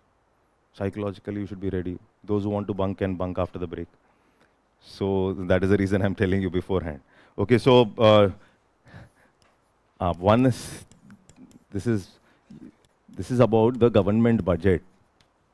What is effective capital expenditure in the budget? No. What is this term effective capital expenditure? Not minus. No. See, this is the effective capital expenditure is capital expenditure of the central government plus the grants given to the states for building some asset. This is what is effective capital expenditure. This is different from the effective revenue deficit. This is different from the effective revenue deficit. I think effective capital expenditure is around 15 lakh crore.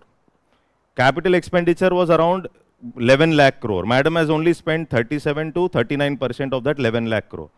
That is what she was saying. Because of elections we did not spend, that is why growth is not okay. Now we will spend, so growth will increase. Okay, so capital expenditure is something which you are spending on infrastructure and other things. Okay, so her doubt is basically in the revenue expenditure. This is revenue expenditure. In the revenue expenditure, you have many things, and the major chunk of our revenue expenditure is what? Interest payments. Out of all the revenue expenditure, it is the major thing. And here you also have grants given. Grant is nowhere related to asset, and that is the reason it is in the revenue component.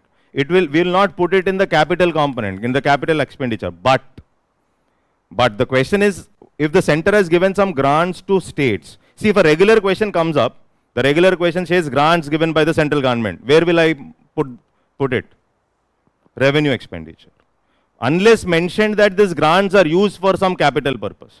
So if the grant given by the center to the state and that grant was used by capital purpose, then they decided to show that portion not in the revenue expenditure, because there is an aspect of asset related. Is that okay? So that is here. Not, we are talking about current and capital here. Okay? Okay. Fine.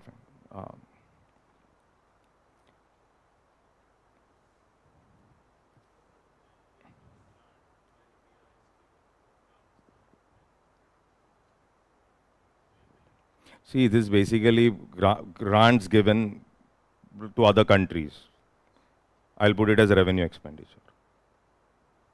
Okay, so grant, revenue, loan, capital. Okay, yeah. Grant, revenue, that's how we. Okay, now this is the difference between which one is more stable, which is less stable, which is called as hot money, which is more volatile, this one. Okay. That's it. Enough of that. FDI. So RBI classifies foreign portfolio investment into FDI if the investment breaches the 10% stake threshold of an Indian economy. Okay, so that's okay. That we have already we know that 10% criteria. Okay. So another word here: internationalization of rupee. What is this internationalization of rupee? Anybody? So rupees are accepted by other countries. Number one. Number two, other countries and banks stock rupees. Okay, they will hold rupees. Okay, so or for they will use rupees for transactions, as simple as that. Today, Indian rupee is not a liquid currency, as simple as that. We are working towards, moving towards making our currency acceptable. One way of doing it, coming up with masala bonds. Okay, working towards capital account convertibility. Though even now capital account is not fully convertible. Coming up with IFSC gift, that is also a mechanism of moving towards direct listing of Indian companies in US markets, direct listing. So all these reforms slowly we are doing. Liberalizing norms with respect to FDI, FI, liberalizing norms with respect to my capital account. Okay, we are also allowing FDI into defense and space and other sectors. All this is a process of liberalizing capital account. So Tarapur Committee 1 and Tarapur Committee 2 earlier in 1990s, they have come up with guidelines with respect to liberalizing capital account. They've given some criteria with respect to your GDP growth, fiscal deficit, inflation, rupee value. Okay, so provided these conditions are met, then India you can go ahead with full convertibility, or else India you go ahead with gradual convertibility with respect to capital account. We are fully convertible with respect to current account from 1994 August onwards. Current account convertibility, but capital account still not fully convertible. There are regulations and restrictions on capital account. Is this clear? Okay, so when we talk about internationalization of rupee here, we'll try to understand some accounts which, okay. So one is, you have this special rupee Vostro account. Okay. So this is Vostro and Nostro. There are two words. Okay, so this is here you find special rupee Vostro account. So what is this Vostro account?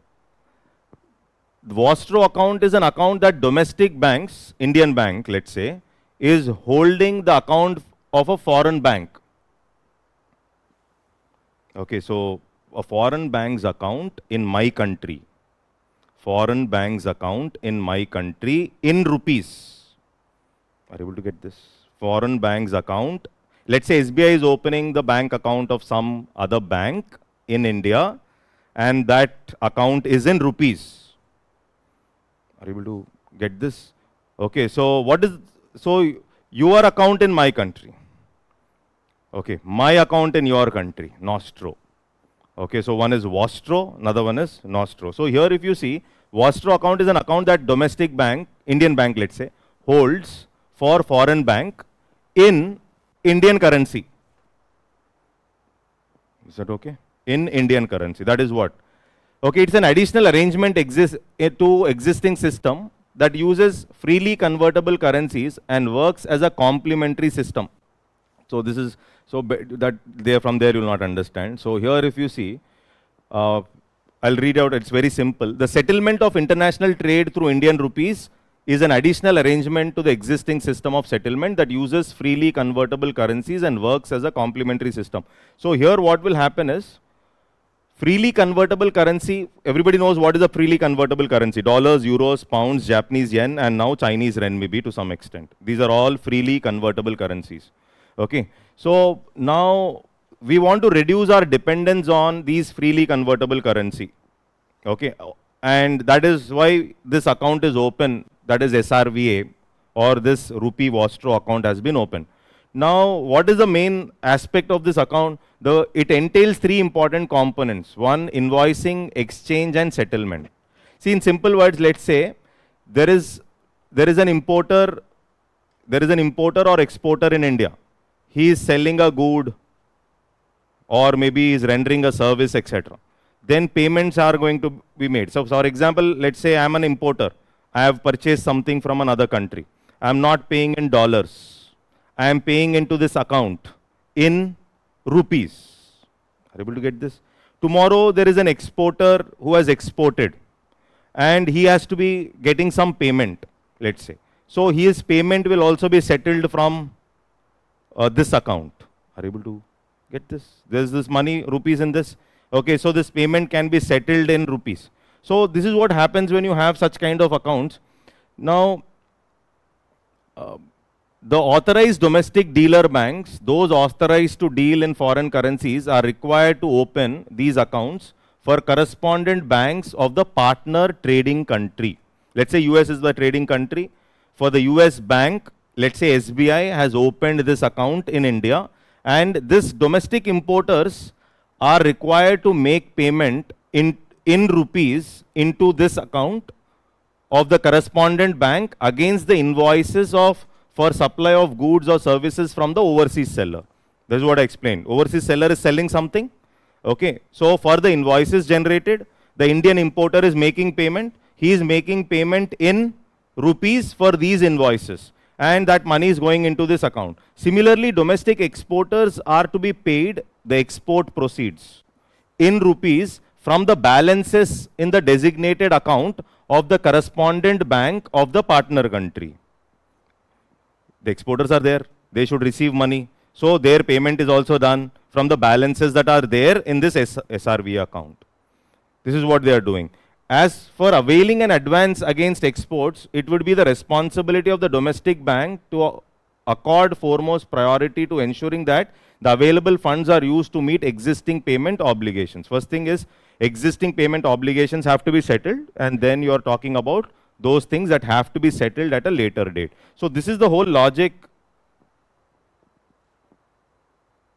This is what is the concept of special rupee Vostro. Is that okay? Understood. That is the concept of special rupee Vostro. Now, RBI highlighted enabling foreign investment through special non-resident non-resident rupee and special rupee Vostro account for promoting internationalization of rupee, acceptance of rupees, transactions in rupees. So transactions you're doing in rupees. So special non-resident rupee account, this is simple only. Any person resident outside India having a business interest in India, okay, he will open this account for purpose of putting through bona fide transactions in rupees. So any person outside India, he is interested in doing business, he will open this account in India and he will push money in rupees. This is what is special non-resident rupee account. SNNR accounts are usually allowed for specified transactions in trade, foreign investments, ECB borrowings, etc. So these accounts are basically to increase the transactions primarily in rupees. Okay, so that is the basic understanding. So when I say internationalization of currency, what is this internationalization of currency? It refers to currency that is used and held beyond the borders of issuing country, not just by the country's resident, but also non-resident. So other institutions, other individuals, they will be interested in holding our currency for, and because it is important for transactions, etc. So that is what. Criteria to be accepted as an international currency, it should be widely used in international transactions, easily convertible, which Indian rupee is not. Okay, our rupee is only partially convertible. And country should have a stable financial market. These are some conditions, basically, some conditions. Now, if you go ahead with internationalization of currency also, there can be some problems. Are you able to get this? One problem is stability. Okay, so global economies get affected, then your economy might get affected. Then there is something called as Triffin dilemma. What is this Triffin dilemma? Anybody? So this is if the currency becomes internationalized, there can be a trouble. Okay, one such trouble can be Triffin dilemma. So this refers to a conflict that arises when a country needs to. Okay, so what is this Triffin? Okay, so the word is what? Triffin dilemma. What is this Triffin dilemma? If there is internationalization of currency, we can understand this with an example. For example, heard of Bretton Woods system? Bretton Woods system, what happened? Dollar was linked to gold, and other countries were other currencies were linked to dollar. This is what. Okay, and if US had to issue new dollars, this dollar was backed by equivalent amount of gold. So because of expansion in trade, the problem is because of expansion in trade and demand for dollar. So dollar was what? Dollar is something like a reserve currency, or this was seen as a reserve asset, reserve currency, or it is seen as a reserve asset. Reserve asset. Okay, some others are keeping it as a reserve. That is what happens when there is internationalization of currency. Others they start stocking, they start keeping your currency as a reserve. So this is what happened for US also that point of time. But what happened? Demand for dollars in the market started exploding, and others were maintaining, everybody was keeping dollar as a reserve currency. This is what was happening. And because of that, US had to mint more dollars. But if US has to mint more dollars, it has to be backed by gold. Okay, because this is the problem that they faced. After Vietnam War, US itself was in deficits. Lot of deficits. So when you want to mint more currency and your currency is going out, your currency is going out means there is going to be deficits in your BOP. Are you able to get this? Your currency is going out means there is going to be deficits. Already US is in deficits. And if your currency is going out, it will lead to further deficits in my BOP, in my current account, in my BOP accounts. Okay, so US was getting into trouble. And that is when Nixon decided 1970s that US will stop linking dollar with gold anymore. Now what is this? This is a risk. The risk of your currency being kept as a reserve by other countries can lead to a dilemma which can create problems with respect to your policies, domestic policies. Okay, so that is what we call it as Triffin dilemma. So I think it is clear. Okay, so we don't have much time. So is that clear? Okay, so this is what happens. So it refers to the conflict that arises when a country needs to supply enough of its currency to meet global demand. US did, while also maintaining its domestic monetary policies. It has to maintain its monetary policy, at the same time balance it with. Okay, so benefits, obviously there are benefits. Reduces vulnerability, reduces dollar demand. Okay, so lowers business costs, lowers reserve needs. RBI, there is a cost of maintaining dollars. Cost of maintenance of currency. There was a question in CDS. Okay, so before last year, go and check. Does RBI incur costs with respect to maintenance of currency? Okay, so then lowers business costs, reduces dollar demand, and reduces vulnerability. Okay. So in the international, so steps taken for internationalization of rupee, special Vostro rupee accounts. Okay, so this is one measure. Okay, so that for transactions, rupee is more used. Okay, so then capital account convertibility. Okay, so Indian rupee is fully convertible in the current account, but partially convertible in the capital account. So if you know, initially after independence, we followed par value system. Is that okay? Where you are linking, we were linking our currency with gold. Okay, so this is, then what happened by the time of 1970s, so 1972 plus, we started linking our currency with what? Pound sterling. Okay, then pound was fluctuating, so 1975, we started linking our rupee with a basket of currencies. RBI was linking, and the basket of currencies values were also not, which currencies were forming the basket, that was also, this is called as pegging of currency.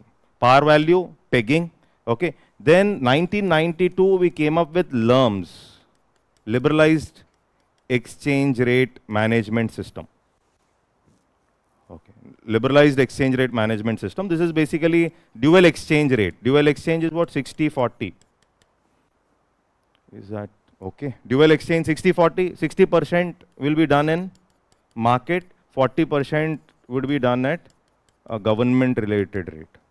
Okay, so then 1993, till present, now you are following unified exchange rate system. Unified. Okay, so maximum we are leaving things to the market now. Unified means that unified is what? Market only, single rate, dual rate, single rate. 1993 till present it is market only. But this market is decided based on the forces of demand and supply, but at the same time we follow something called as what? Managed float. So this is what RBI is doing. Managed float rather than free float. Okay, so that is what. Clear till there? Break I'll give. I can understand. 5 minutes. Finding it difficult? Okay, but still. 7 o'clock we'll take break, huh? 7. Speed I have not increased. Not able to. Okay, so let's see. If actual things come, we can increase the speed. Okay, so here fiat currency. Fiat. Here gold backed. Recently Zimbabwe launched the gold backed currency called ZIG. Very good. Zimbabwe. Okay, so and fiat currency means by order of the government. Okay. Previous question, legal tender. A currency is fiat does not mean it is a legal tender. Legal tender is something that cannot be rejected in the payment of debt. Is that okay? Take a break.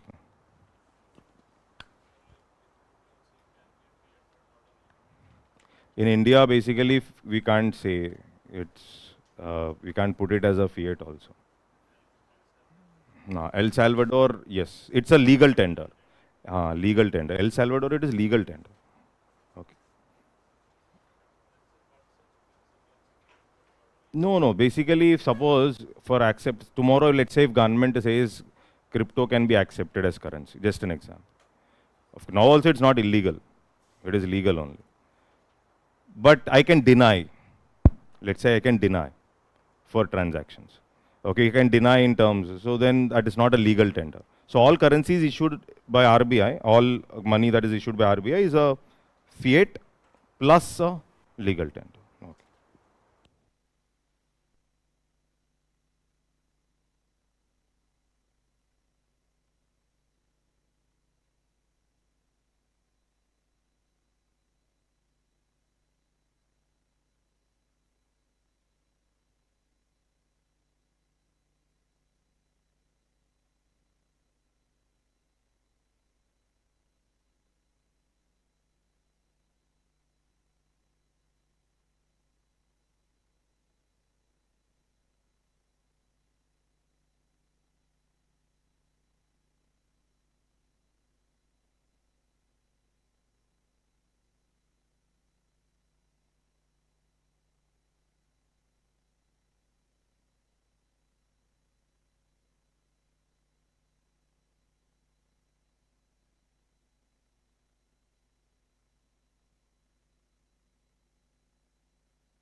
Okay.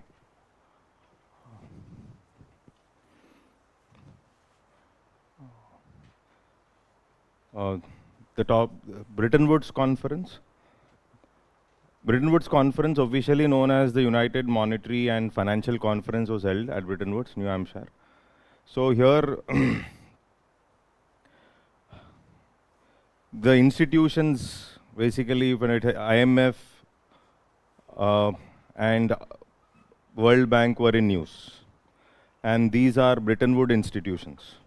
So Bretton Woods Conference, which was held around 1944, what was the main objective is to revive the economies, developed economies which were routed because of Second World War, which were hit because of war. You wanted to revive them. That was the main objective of Bretton Woods Conference. And that was a period, and some institutions were suggested for revival of these developed economies. One was the World Bank, another one was IMF, and there was International Trade Organization. Three institutions were suggested. World Bank and IMF came into existence, and they are called as Bretton Woods twins. But ITO, International Trade Organization, did not come into existence because of lack of consensus. And only an agreement came into existence that we were calling it as GATT, General Agreement on Trade and Tariff. The same agreement was replaced by WTO in 1995. This is about the Bretton Woods institutions. But Bretton Woods system, when I talk about the Bretton Woods system, we have talked about the fixed exchange rate system, which started off after 1944.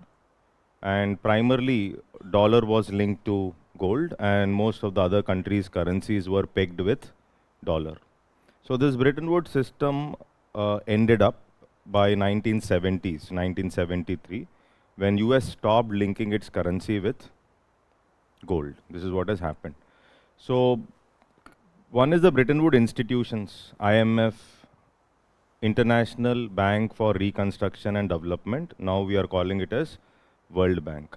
Okay, International Bank for Reconstruction and Development is IBRD. Then fixed exchange rate regime, each member country was to fix the value, the par value of its currency in terms of gold or US dollar, which is the fixed exchange. There are three types of exchange rates. Okay, one is fixed, then floating. Okay, and floating exchange rate, you have free floating and managed float. India follows managed float. Okay, so that is about the exchange rate. The fixed exchange rate system or the Bretton Woods system ended by 1973, and most of the countries started moving towards floating exchange rate. Okay, so now these institutions were in news. One is this IMF, and another one is World Bank.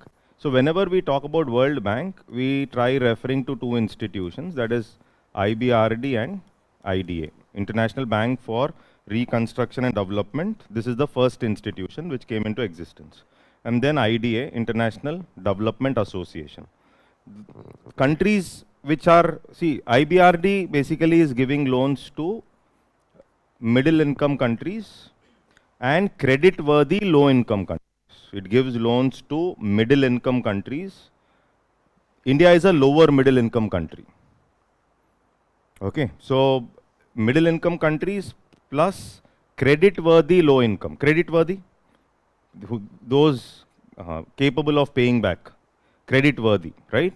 But non-credit-worthy low income countries will borrow from IDA.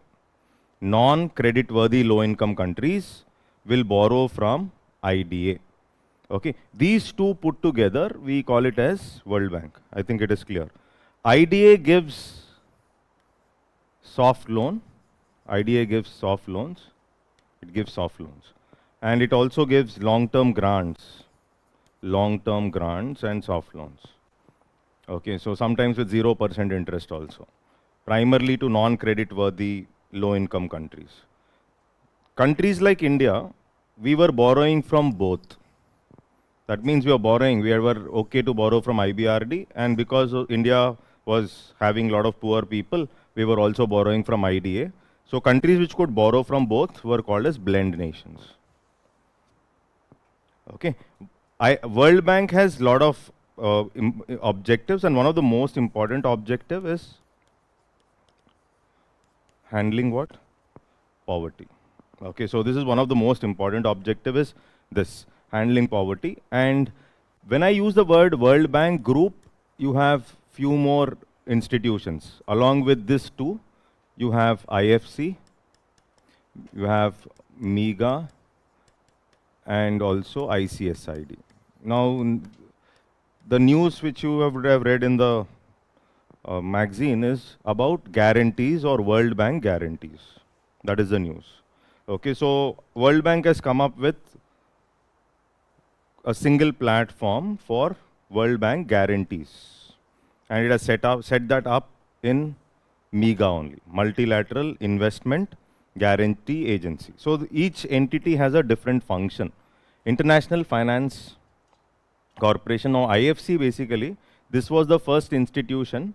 This will promote privatization, help privatization. This was the entity which issued masala bonds for the first time to raise money for building infrastructure. IFC was the first entity.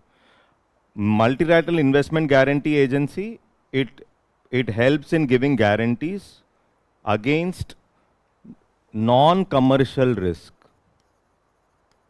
Non-commercial risk. Commercial risk, non-commercial risk. Not adhering to guarantees or repayments, political risk. Okay, so these kind of things. So you are giving guarantees so that they will go ahead. They will go ahead and invest. Okay, so you are promoting investment by giving guarantees. That is International Center for Settlement of Investment Dispute. India is not a member. India is not a member of one institution in this 5. India is not a member of the last institution. India is a member of 4 institutions. Okay, so the news which we read is related to MEGA primarily. Is that okay? World Bank Group has how many institutions? 5. Okay. Reconstruction, development, and see, IMF works towards several functions, but primarily it handles BOP crisis. But IMF also handles, along with the World Banks, perform this function related to handling poverty. This is something which we should remember. Okay, so this background is more than sufficient. Now moving forward here, IMF board completed the reviews of extended arrangement under the extended fund facility for Egypt. So extended fund facility, see IMF, there was UPSC previous question was rapid financing facility and rapid credit facility are the financing instruments of which entity? Answer IMF. This was the question. So this was, I think, 2022 question. Rapid financing facility, rapid credit facility. So remember, whenever you find the word credit in the instrument of IMF, it is for the poor countries. This is how you'll remember. Whenever this word credit is not there, it is something like non-concessional. That is how you'll remember. Concessional loans, IMF give concessional loans, non-concessional loans. Concession means you are giving it at lesser interest, or we are talking about soft loan. Okay, so whenever you find the word credit in the instrument, it is something like a soft loan or a concessional loan. So rapid credit facility, rapid financing facility. Rapid is for immediate BOP problems, IMF is giving loans. Immediate BOP problems, IMF is giving loans. Now that is at market, that is rapid financing facility. At lesser interest for certain countries, that is rapid credit facility. Immediate BOP. I hope it is clear. Is that okay? So that is some, now here it is about extended fund facility for Egypt. Now India also borrowed earlier using this mechanism of extended fund facility. Okay, so what is this extended fund facility? These loans are for a little longer period because you have to handle something called as structural reforms, structural problems. So when you have to handle structural problems, it can't be done immediately, and that is the reason such loans as part of the extended fund facilities are for a longer period. Till here, I think it is clear. India borrowed from IMF after 1947. India borrowed in 1960s. India borrowed during Bangladesh problem. India borrowed during BOP. That means it is not that India has borrowed from IMF for the first time only in 1990s. If the statement comes, it's wrong. India was dependent on IMF way before 1990s with respect to taking the help of IMF. After 1993, India is a lender to IMF. India has not borrowed from IMF after 1993. We have not borrowed from IMF. Rather, India is a lender to IMF. We are lending to IMF. Okay, is that okay till there? Understood. So, IMF has come up with programs like FTP. Okay, so FTP is a program where IMF identifies some countries with strong BOP and strong forex. Now these countries will lend to IMF. We will also get some interest. So last year, there was this discussion that our forex reserves were coming down. Okay, so one reason was we were also lending to IMF, on which we were also generating some interest. Is that okay? IMF raises money through different sources. One, the major source of IMF money is quota. The first source for IMF money is quota. Then you have bilateral borrowings and multilateral borrowings. So multilateral borrowings is new arrangements to borrow. We call it as NAB. Okay, so there was general arrangements to borrow also that was ended in around 2017. This is new arrangements to borrow. And you have bilateral. So India was lending to, so there were some 45 plus countries, and India has lent to this new arrangements to borrow. Through this NAB, India has given loan to IMF for handling Eurozone crisis. Eurozone? After subprime crisis, Eurozone crisis. Okay, so as part of NAB. So IMF raises its resources primarily from three. One, quota. Two, NAB, new arrangements, and three, bilateral borrowings. Is that okay till there? Is that okay? So when we talk about quota, I'll come to that later. First, is this clear till here? So what is this extended fund facility? IMF gives loans only to member countries. Previous UPSC question.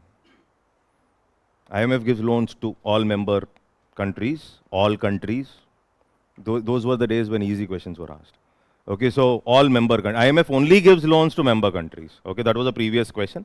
Okay, now come back here. EFF Extended Fund Facility provides assistance to countries experiencing serious payment imbalances because of structural impediments and an inherently weak BOP position.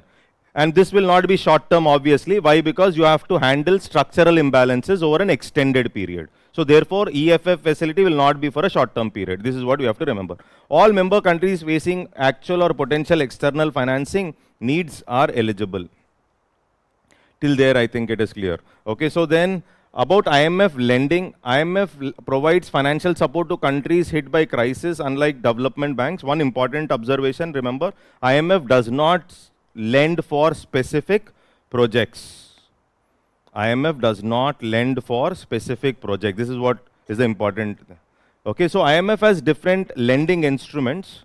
One important entity here is Poverty Reduction and Growth Trust. So whenever IMF is lending as part of this Poverty Reduction and Growth Trust, these are all concessional lendings. Concessional.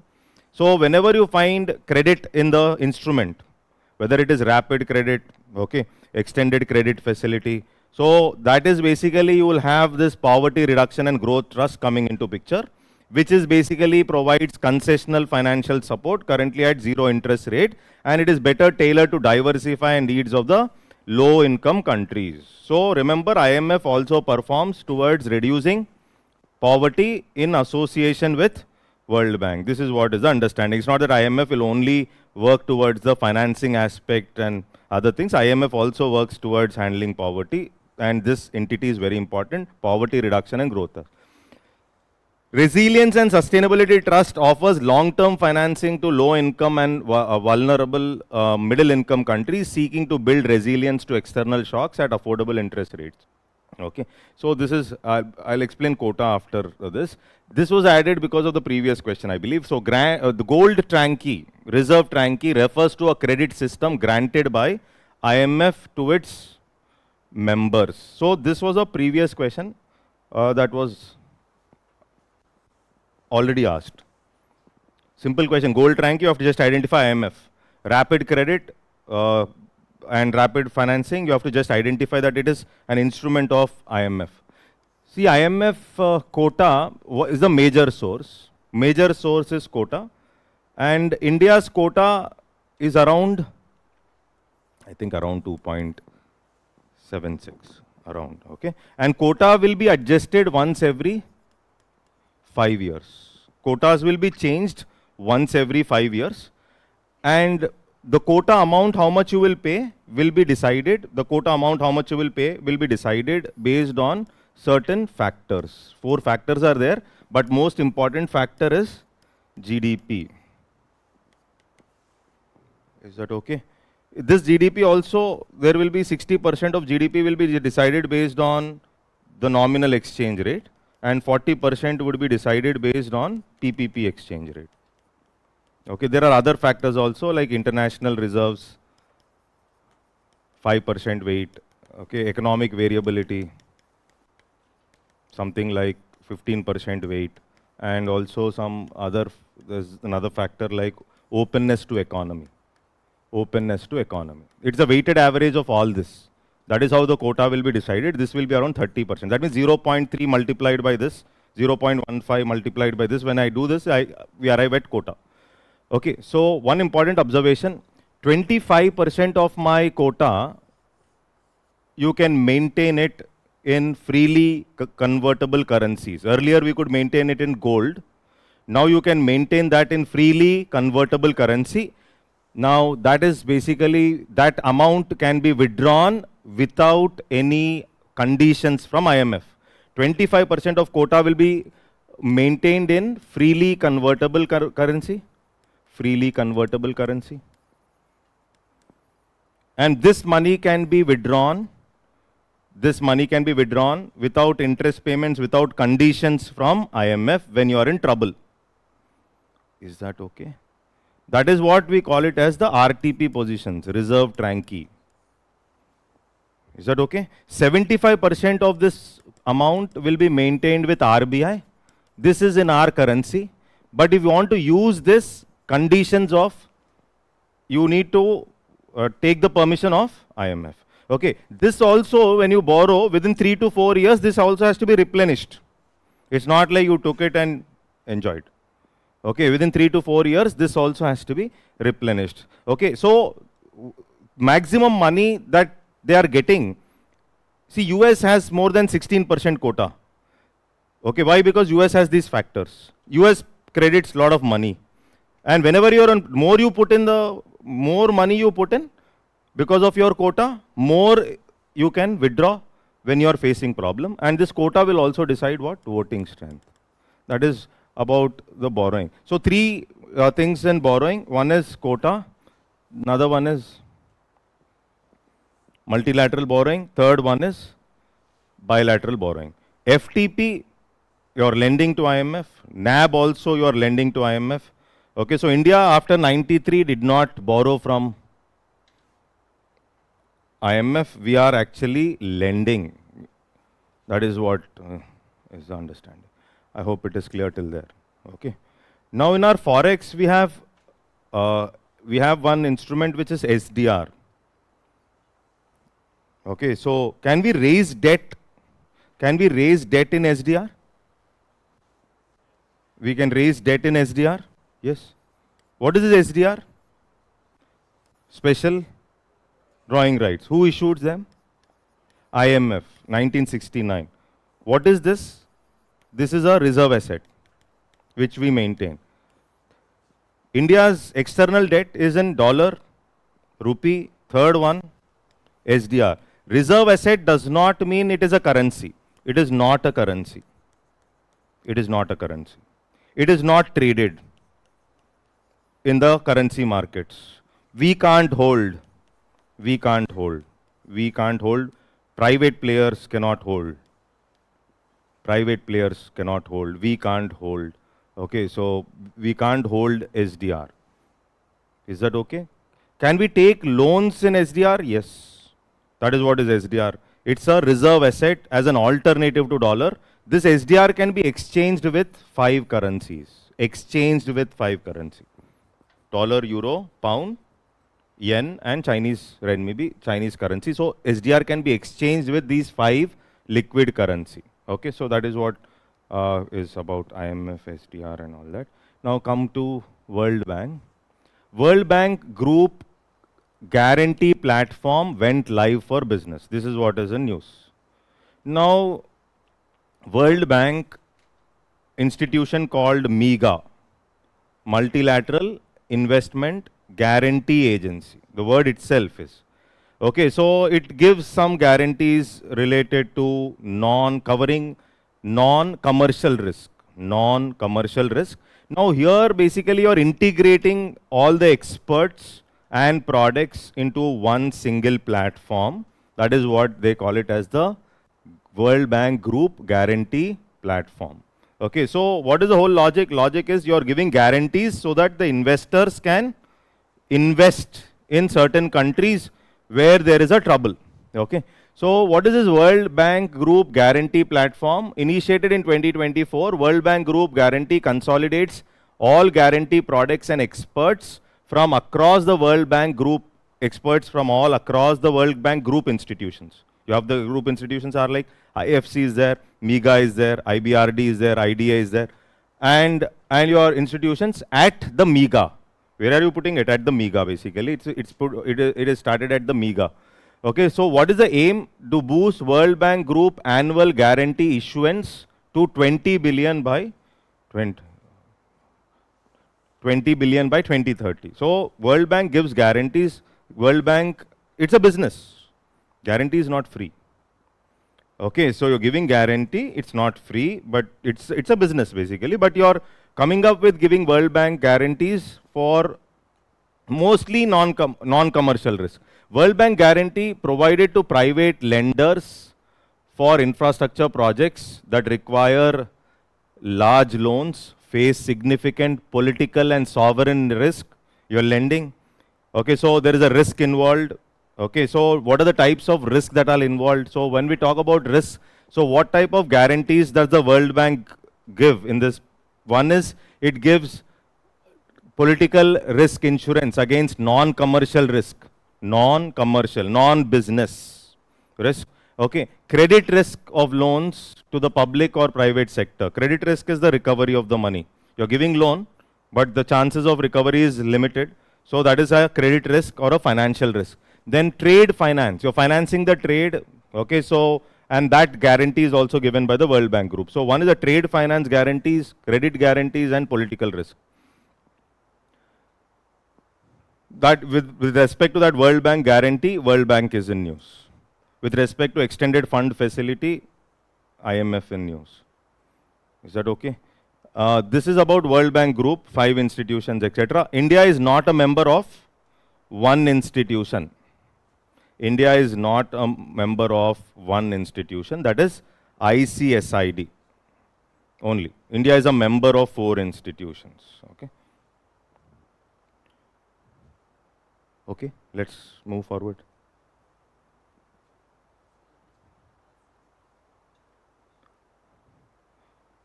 I'm not able to recollect. It should be World Bank. I should check once. No, World Bank. That is World Bank means it should primarily World Bank means IBRD. Okay, so now generally World Bank is referred as 2, but World Bank Group is 5. Okay, but when I say World Bank, they were referring to which institution? Generally they refer to IBRD, International Bank for Reconstruction.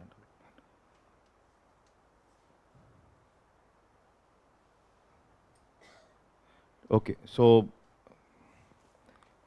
one more institution. Marrakesh Agreement marked its 30th anniversary.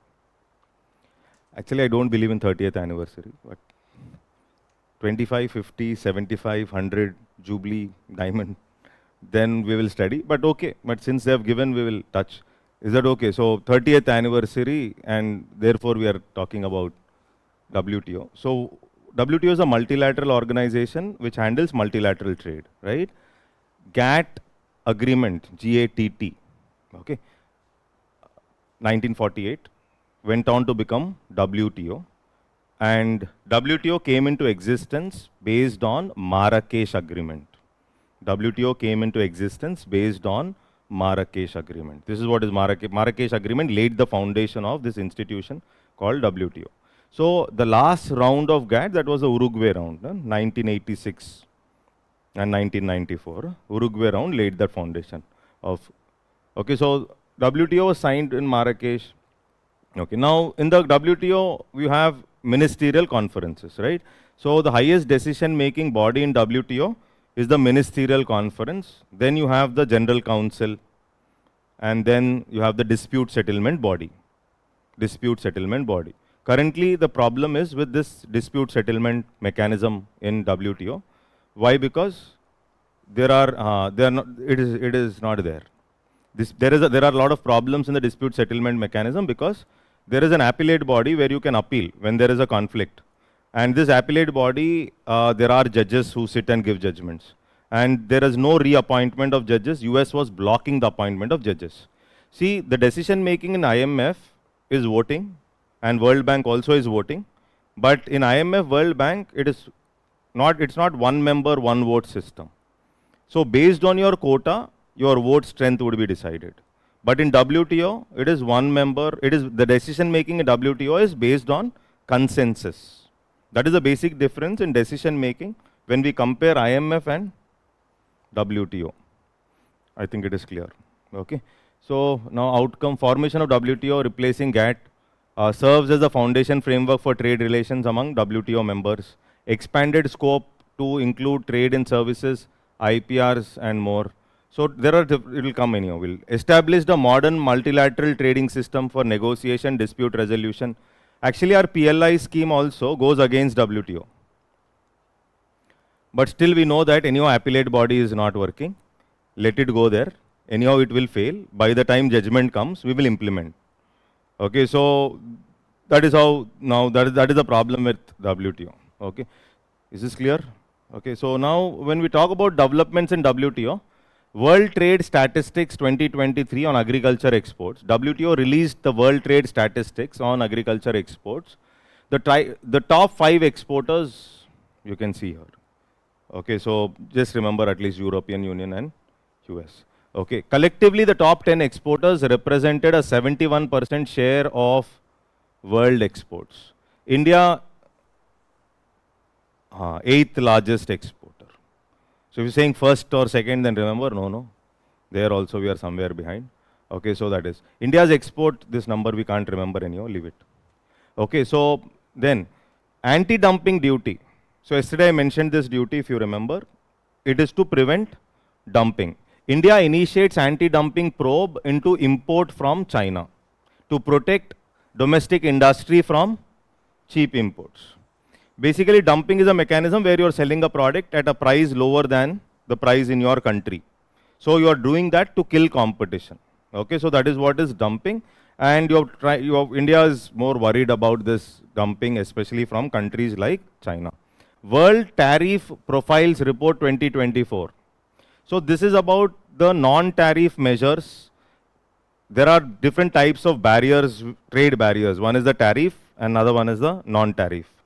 Okay, so there is one agreement in WTO, which is also the agreement on sanitary and phytosanitary. It is a kind of a plurilateral agreement. See, in WTO, there are multilateral also and plurilateral agreement. Plurilateral is not for all the countries. So plurilateral is something like some group of countries will agree and some will not agree. These are called as plurilateral agreements in WTO. Okay, in the recent ministerial conference also, there was some discussions on plurilateral agreement. Nowadays, there is nothing much in the ministerial conferences. Okay, they are just going, sitting and coming back. Okay, so but non-tariff measures, so WTO will allow countries to come up with prior guidelines with respect to sanitary, phytosanitary measures. You have to give the sanitary, phytosanitary measures of your country beforehand. So after COVID, this sanitary, phytosanitary guidelines, the number of guidelines have also increased.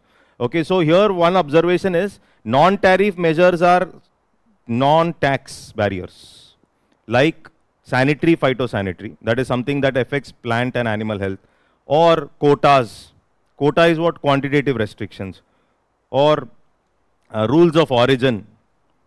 Okay, so these are all what? These are related to non-tariff.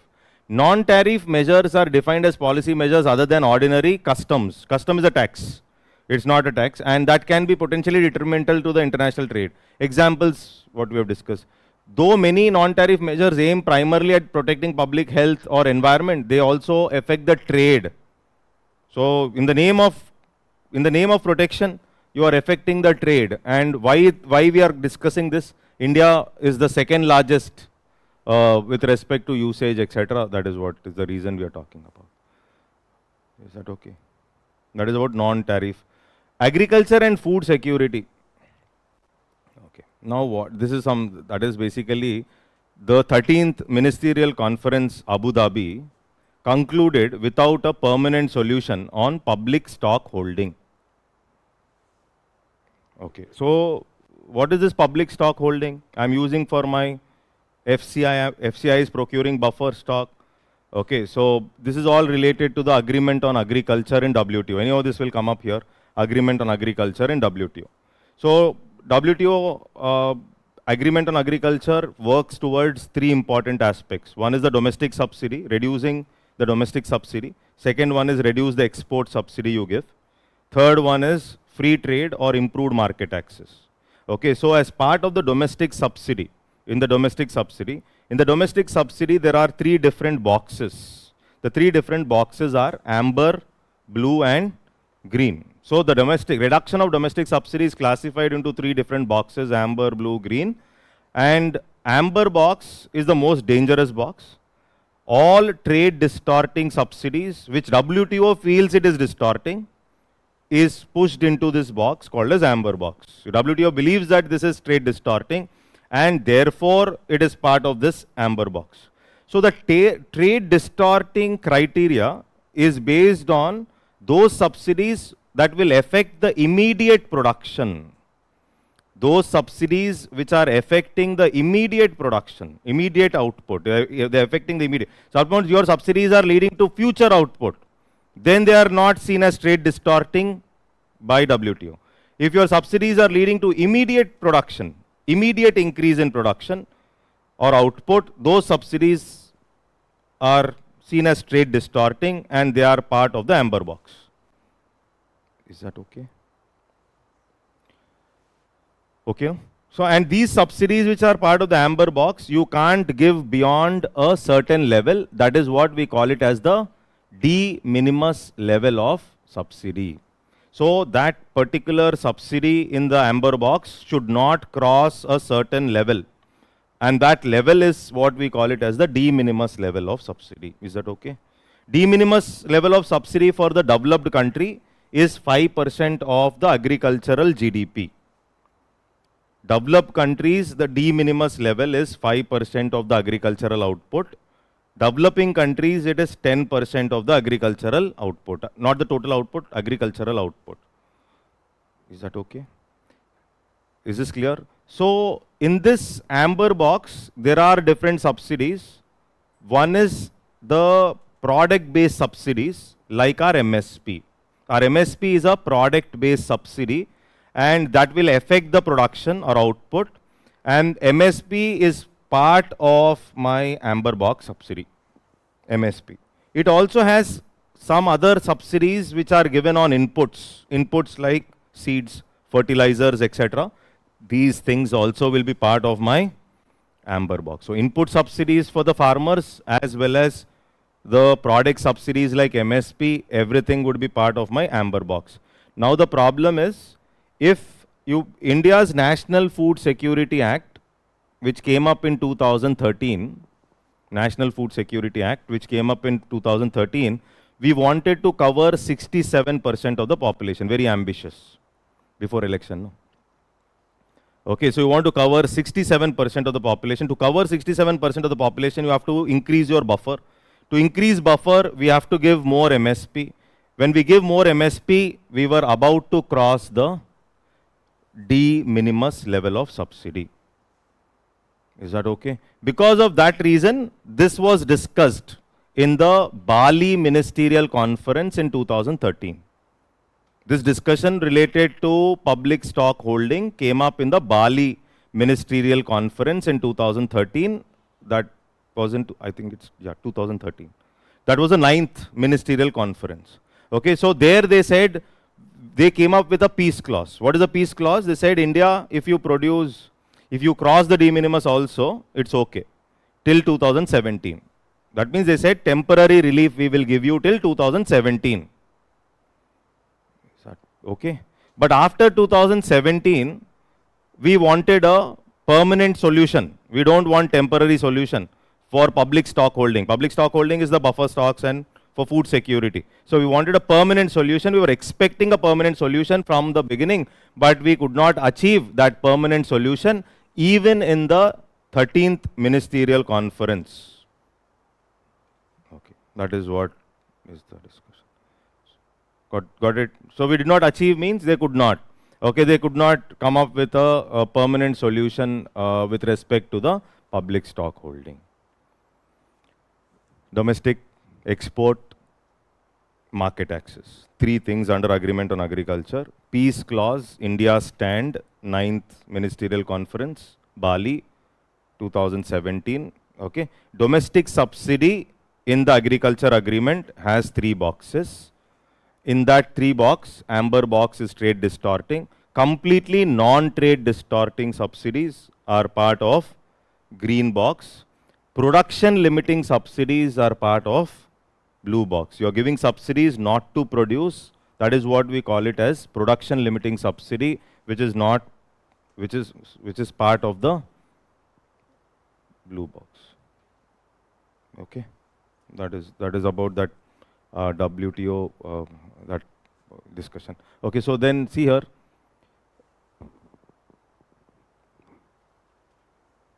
There was in the Geneva, there were several things.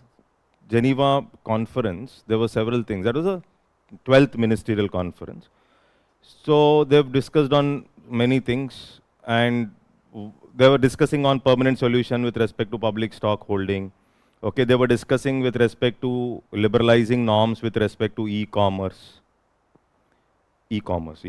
Okay, and they were also discussing on fisheries subsidies. Excessive fisheries subsidies is leading to unethical, unnecessary, excessive fishing. So there should be some control, especially deep sea fishing. There should be some control with respect to the fisheries subsidy that is given. Okay. So in this context, this is the curbing the fisheries subsidies, what they have discussed as part of the agreement on fisheries subsidy in the Geneva package. Is that okay?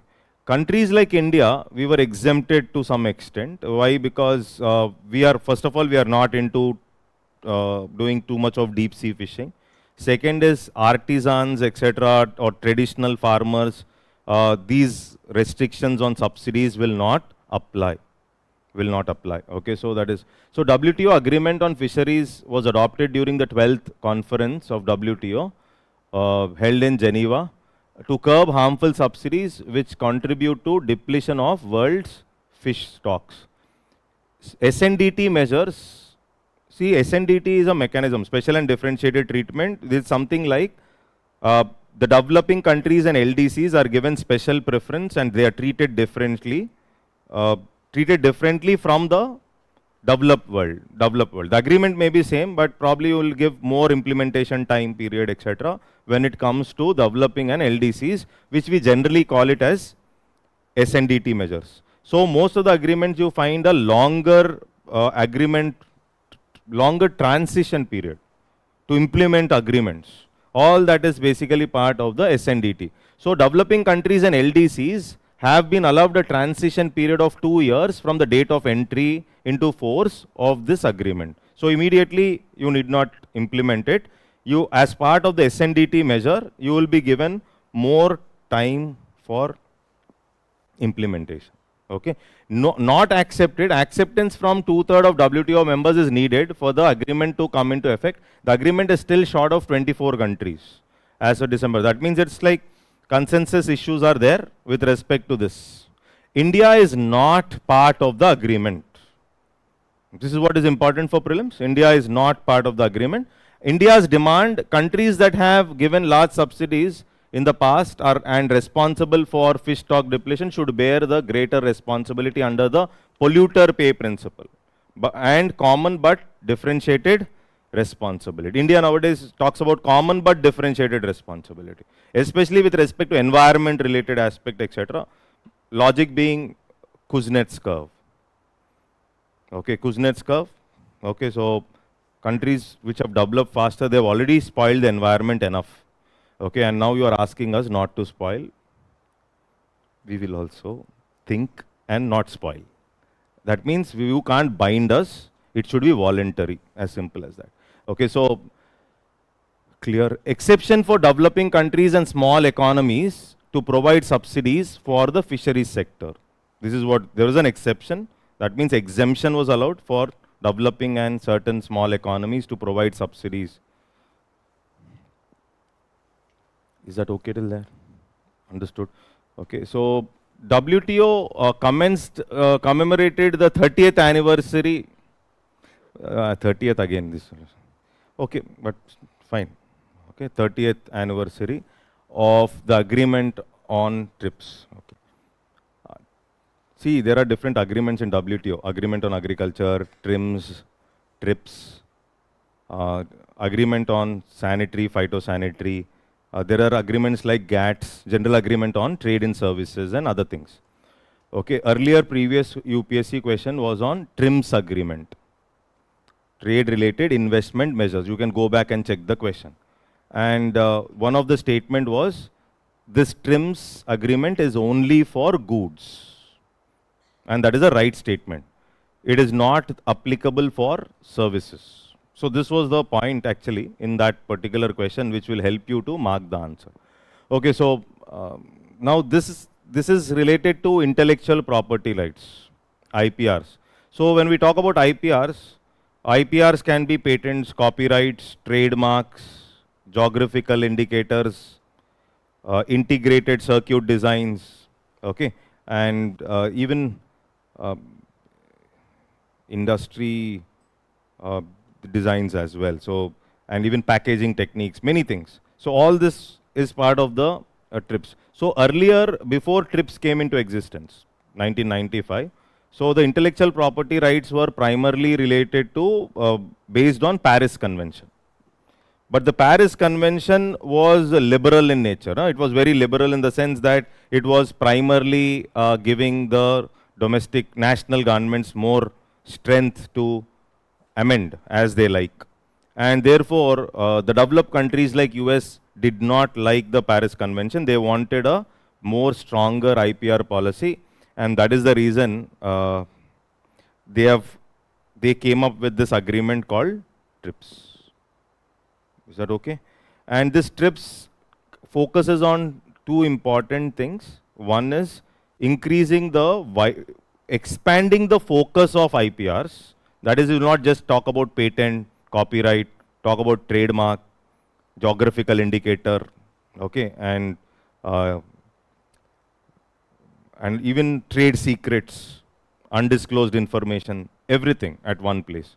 Okay, so, and second is, you have to convert, the agreement focuses on conversion of process patent into product patents. Process patent into product with respect to pharmaceuticals, especially drugs, food technologies, etc. So conversion of process into product. Okay, now is that okay? Here key highlights, most comprehensive multilateral agreement. So first is, it was included as one of the main annexes to the Marrakesh that established the WTO. It came into force on 1st Jan 1995. The most comprehensive agreement on intellectual property right, IPR gives the creator an exclusive right over the use of his creations, inventions, etc. Copyrights have a longer period, okay, and trademarks have a, patents have something like 20-year period. Okay, standards set out the minimum standards of protection to be provided by each member. Okay, so it has incorporated provisions from the WIPO, Paris and the Berne Conventions, copyrights, trademarks, GIs, industrial designs, everything, integrated circuits, etc. Any disputes regarding TRIPS obligations are subject to WTO's dispute settlement procedures. Also provided for Council for TRIPS forum, where WTO members discuss issues related to. Okay, so one is in the Doha round, they have agreed that the developing nations can go ahead and protect themselves through two mechanisms. One was compulsory licensing and another one was parallel import. These are some things which we have come up. See, developed countries, we had to implement TRIPS by 2005, 10 years after the formation of WTO. So we had to implement TRIPS by 2005. So we came up with amendments of our 1970 Patents Act. When we amended our 1970 Patents Act, we added these safeguards. One safeguard is this one, compulsory license. Okay, so you can temporarily override the patent and give permission for a local manufacturer to manufacture the generic form of the original drug. If there is a drug which is patented, disease is rampant, you have asked the original manufacturer to reduce the price. He said no. Temporarily, we will override the patent, call the local domestic manufacturer to manufacture the generic form of the original drug. But this is not for long-term period. It is only for a temporary period.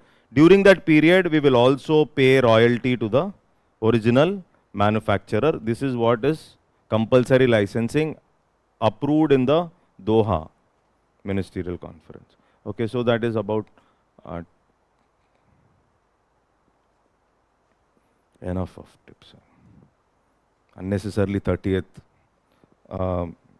I don't know 30, but they can ask WTO. It's not that they can't ask, but I like only 25, 50, 75 and 100. Or LPG because Manmohan sir is not there. So like that, 100 years or something. Okay, but it's okay. Fine.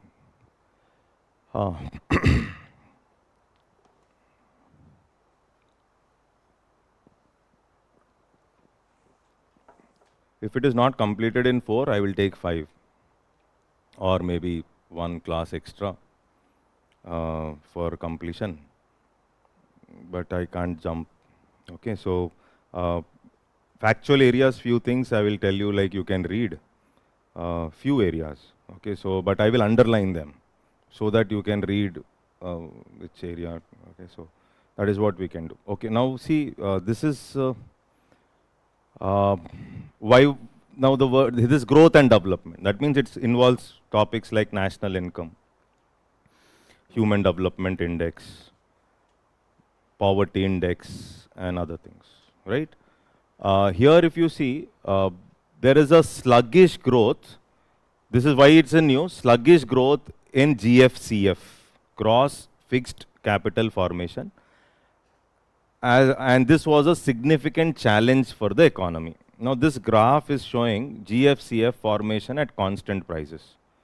Okay, so GFCF is nothing but investment, something leading to capital formation. Okay, so when we are calculating our GDP using expenditure method,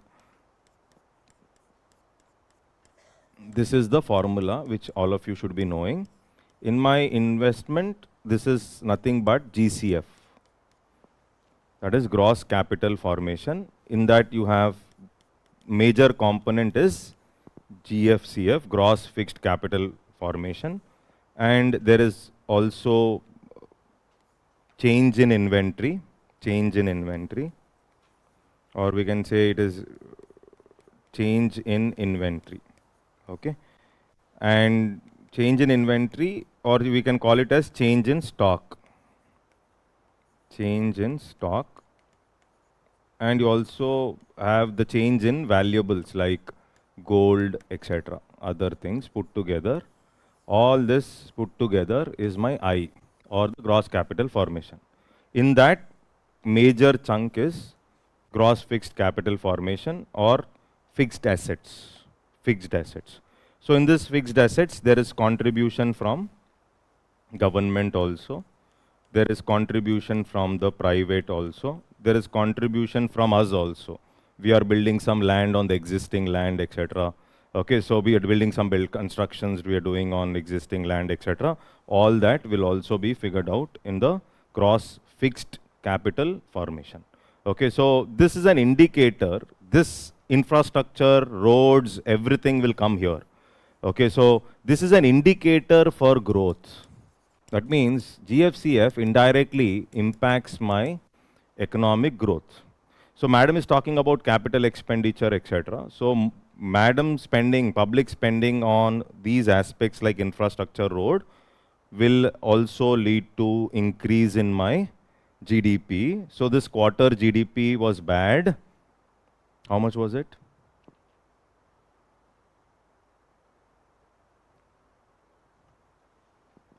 Around 5.4. Okay, 6.4 is what they're estimating. That's different next year. But the GDP was so bad, then madam was mentioning like, don't worry, we are going to spend on what?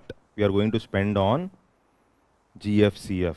And therefore, this will also increase in the next quarter. Okay, so is that okay? So that is about gross fixed capital formation. Now see here. This is nothing but investment. From independence to economic liberalization, investment remains slightly below or above 10% of GDP. Okay, so investment as a measure of GDP. Okay, investment as a percentage of GDP. It rose from around 10 to almost like 27%. And from 2011-12 onwards, private investment began to drop and hit a low of 19.6% of GDP. And again started rising. Despite being a high savings economy, capital formation may not result in significant increase in output due to high capital output ratio. Despite being a high savings economy, capital formation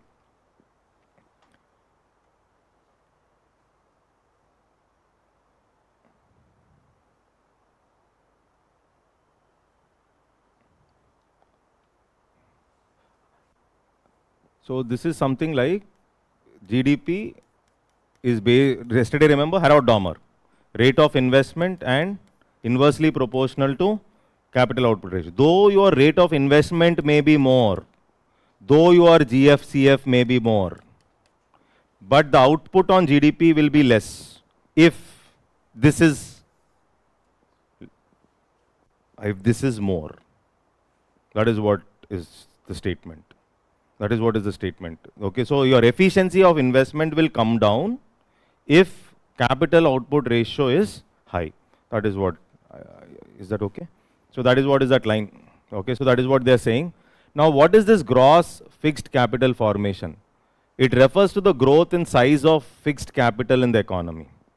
Okay, capital formation refers to the process by which resources are invested in assets like plants, equipment, machinery, as well as human capital through education, health, etc. Presently, estimates of GFCF are prepared with base year 1999-2000. So GFCF includes land improvements, infrastructure development, addition to livestock. This you remember.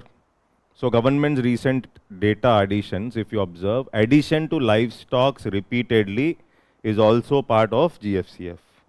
Okay, another important observation, intangible assets like software or artistic originals. So there was a question, which of the following is intangible investment? UPSC question, which of the following is intangible investment? And they gave some options. Fixed asset is there. Fixed asset is not intangible. Okay, it is tangible, and they gave other options like brand name, mail, and mailing list and other things. Now here you can see major repair and maintenance that prolongs the economic life of asset, if this is mentioned. So generally repairs are not seen as investment. So minor repairs or day-to-day repairs are not investments. These are like the depreciation expenditures.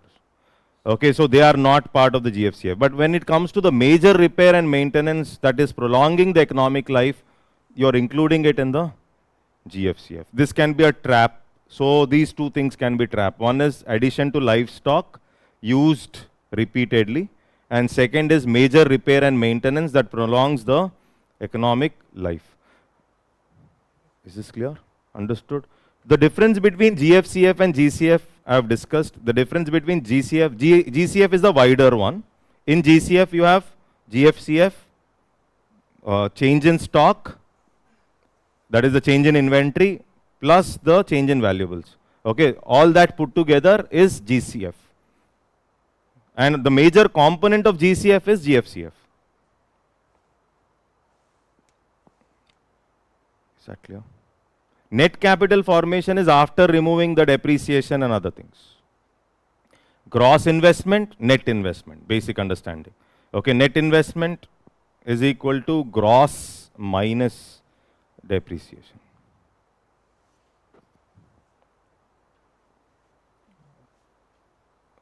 Is that clear?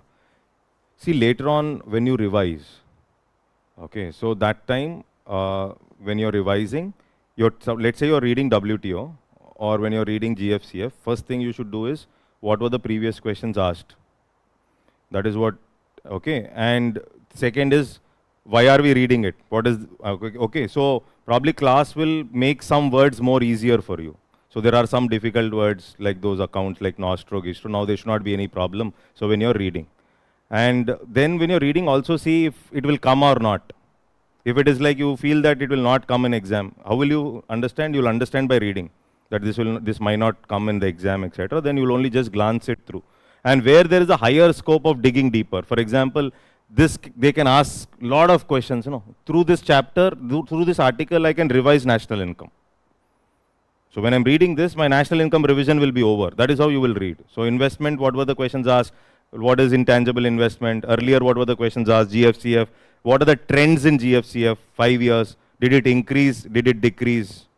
Okay. Or investments as a percentage of GDP. What happened in the last 5 years? Savings as a percentage of GDP. What happened in the last 5 years? These are called as trend-based questions. So you will also dig deeper with respect to, not stop at investment as a percentage of GDP last 5-year data, increase, decrease, but you will also check for trends with respect to savings. Yesterday we have talked about household savings.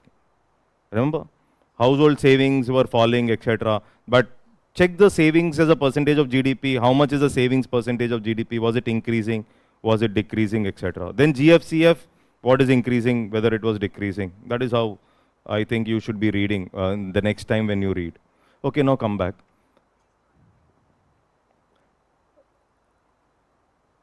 Human Development Report 23-24, HDR.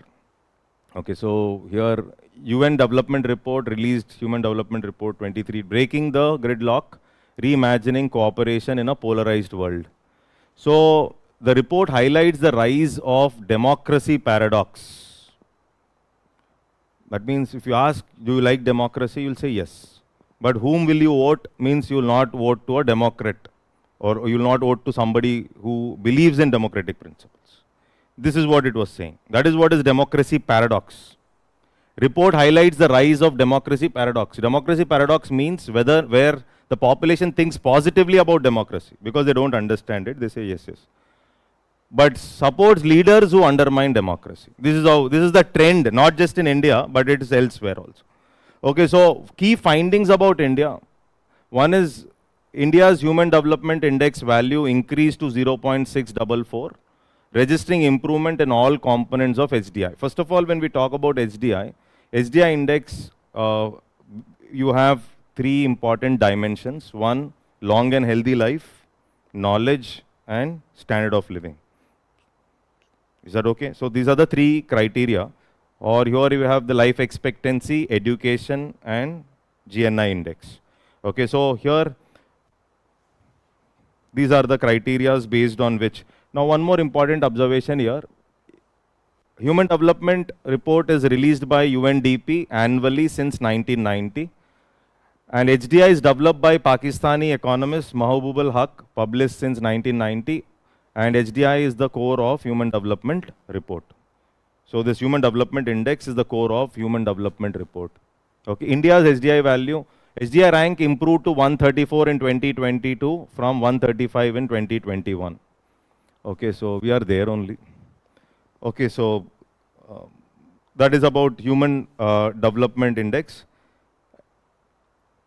There are other indices also, other major indices of UNDP measuring human development. One is the gender inequality index. So gender inequality index takes reproductive health, empowerment, and labor market. Okay, so that is one. And gender development index. These are all basically developmental reports. Inequality adjusted human development index. So inequality adjusted human development index and the overall loss in the human development due to inequality. India's rank declined by 6 places to 140. Okay, so inequality adjusted human development index. Last 5 minutes. Okay, I'll leave you.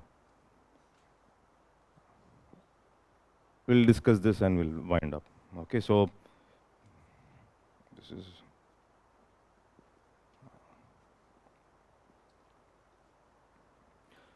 multi-dimensional poverty index.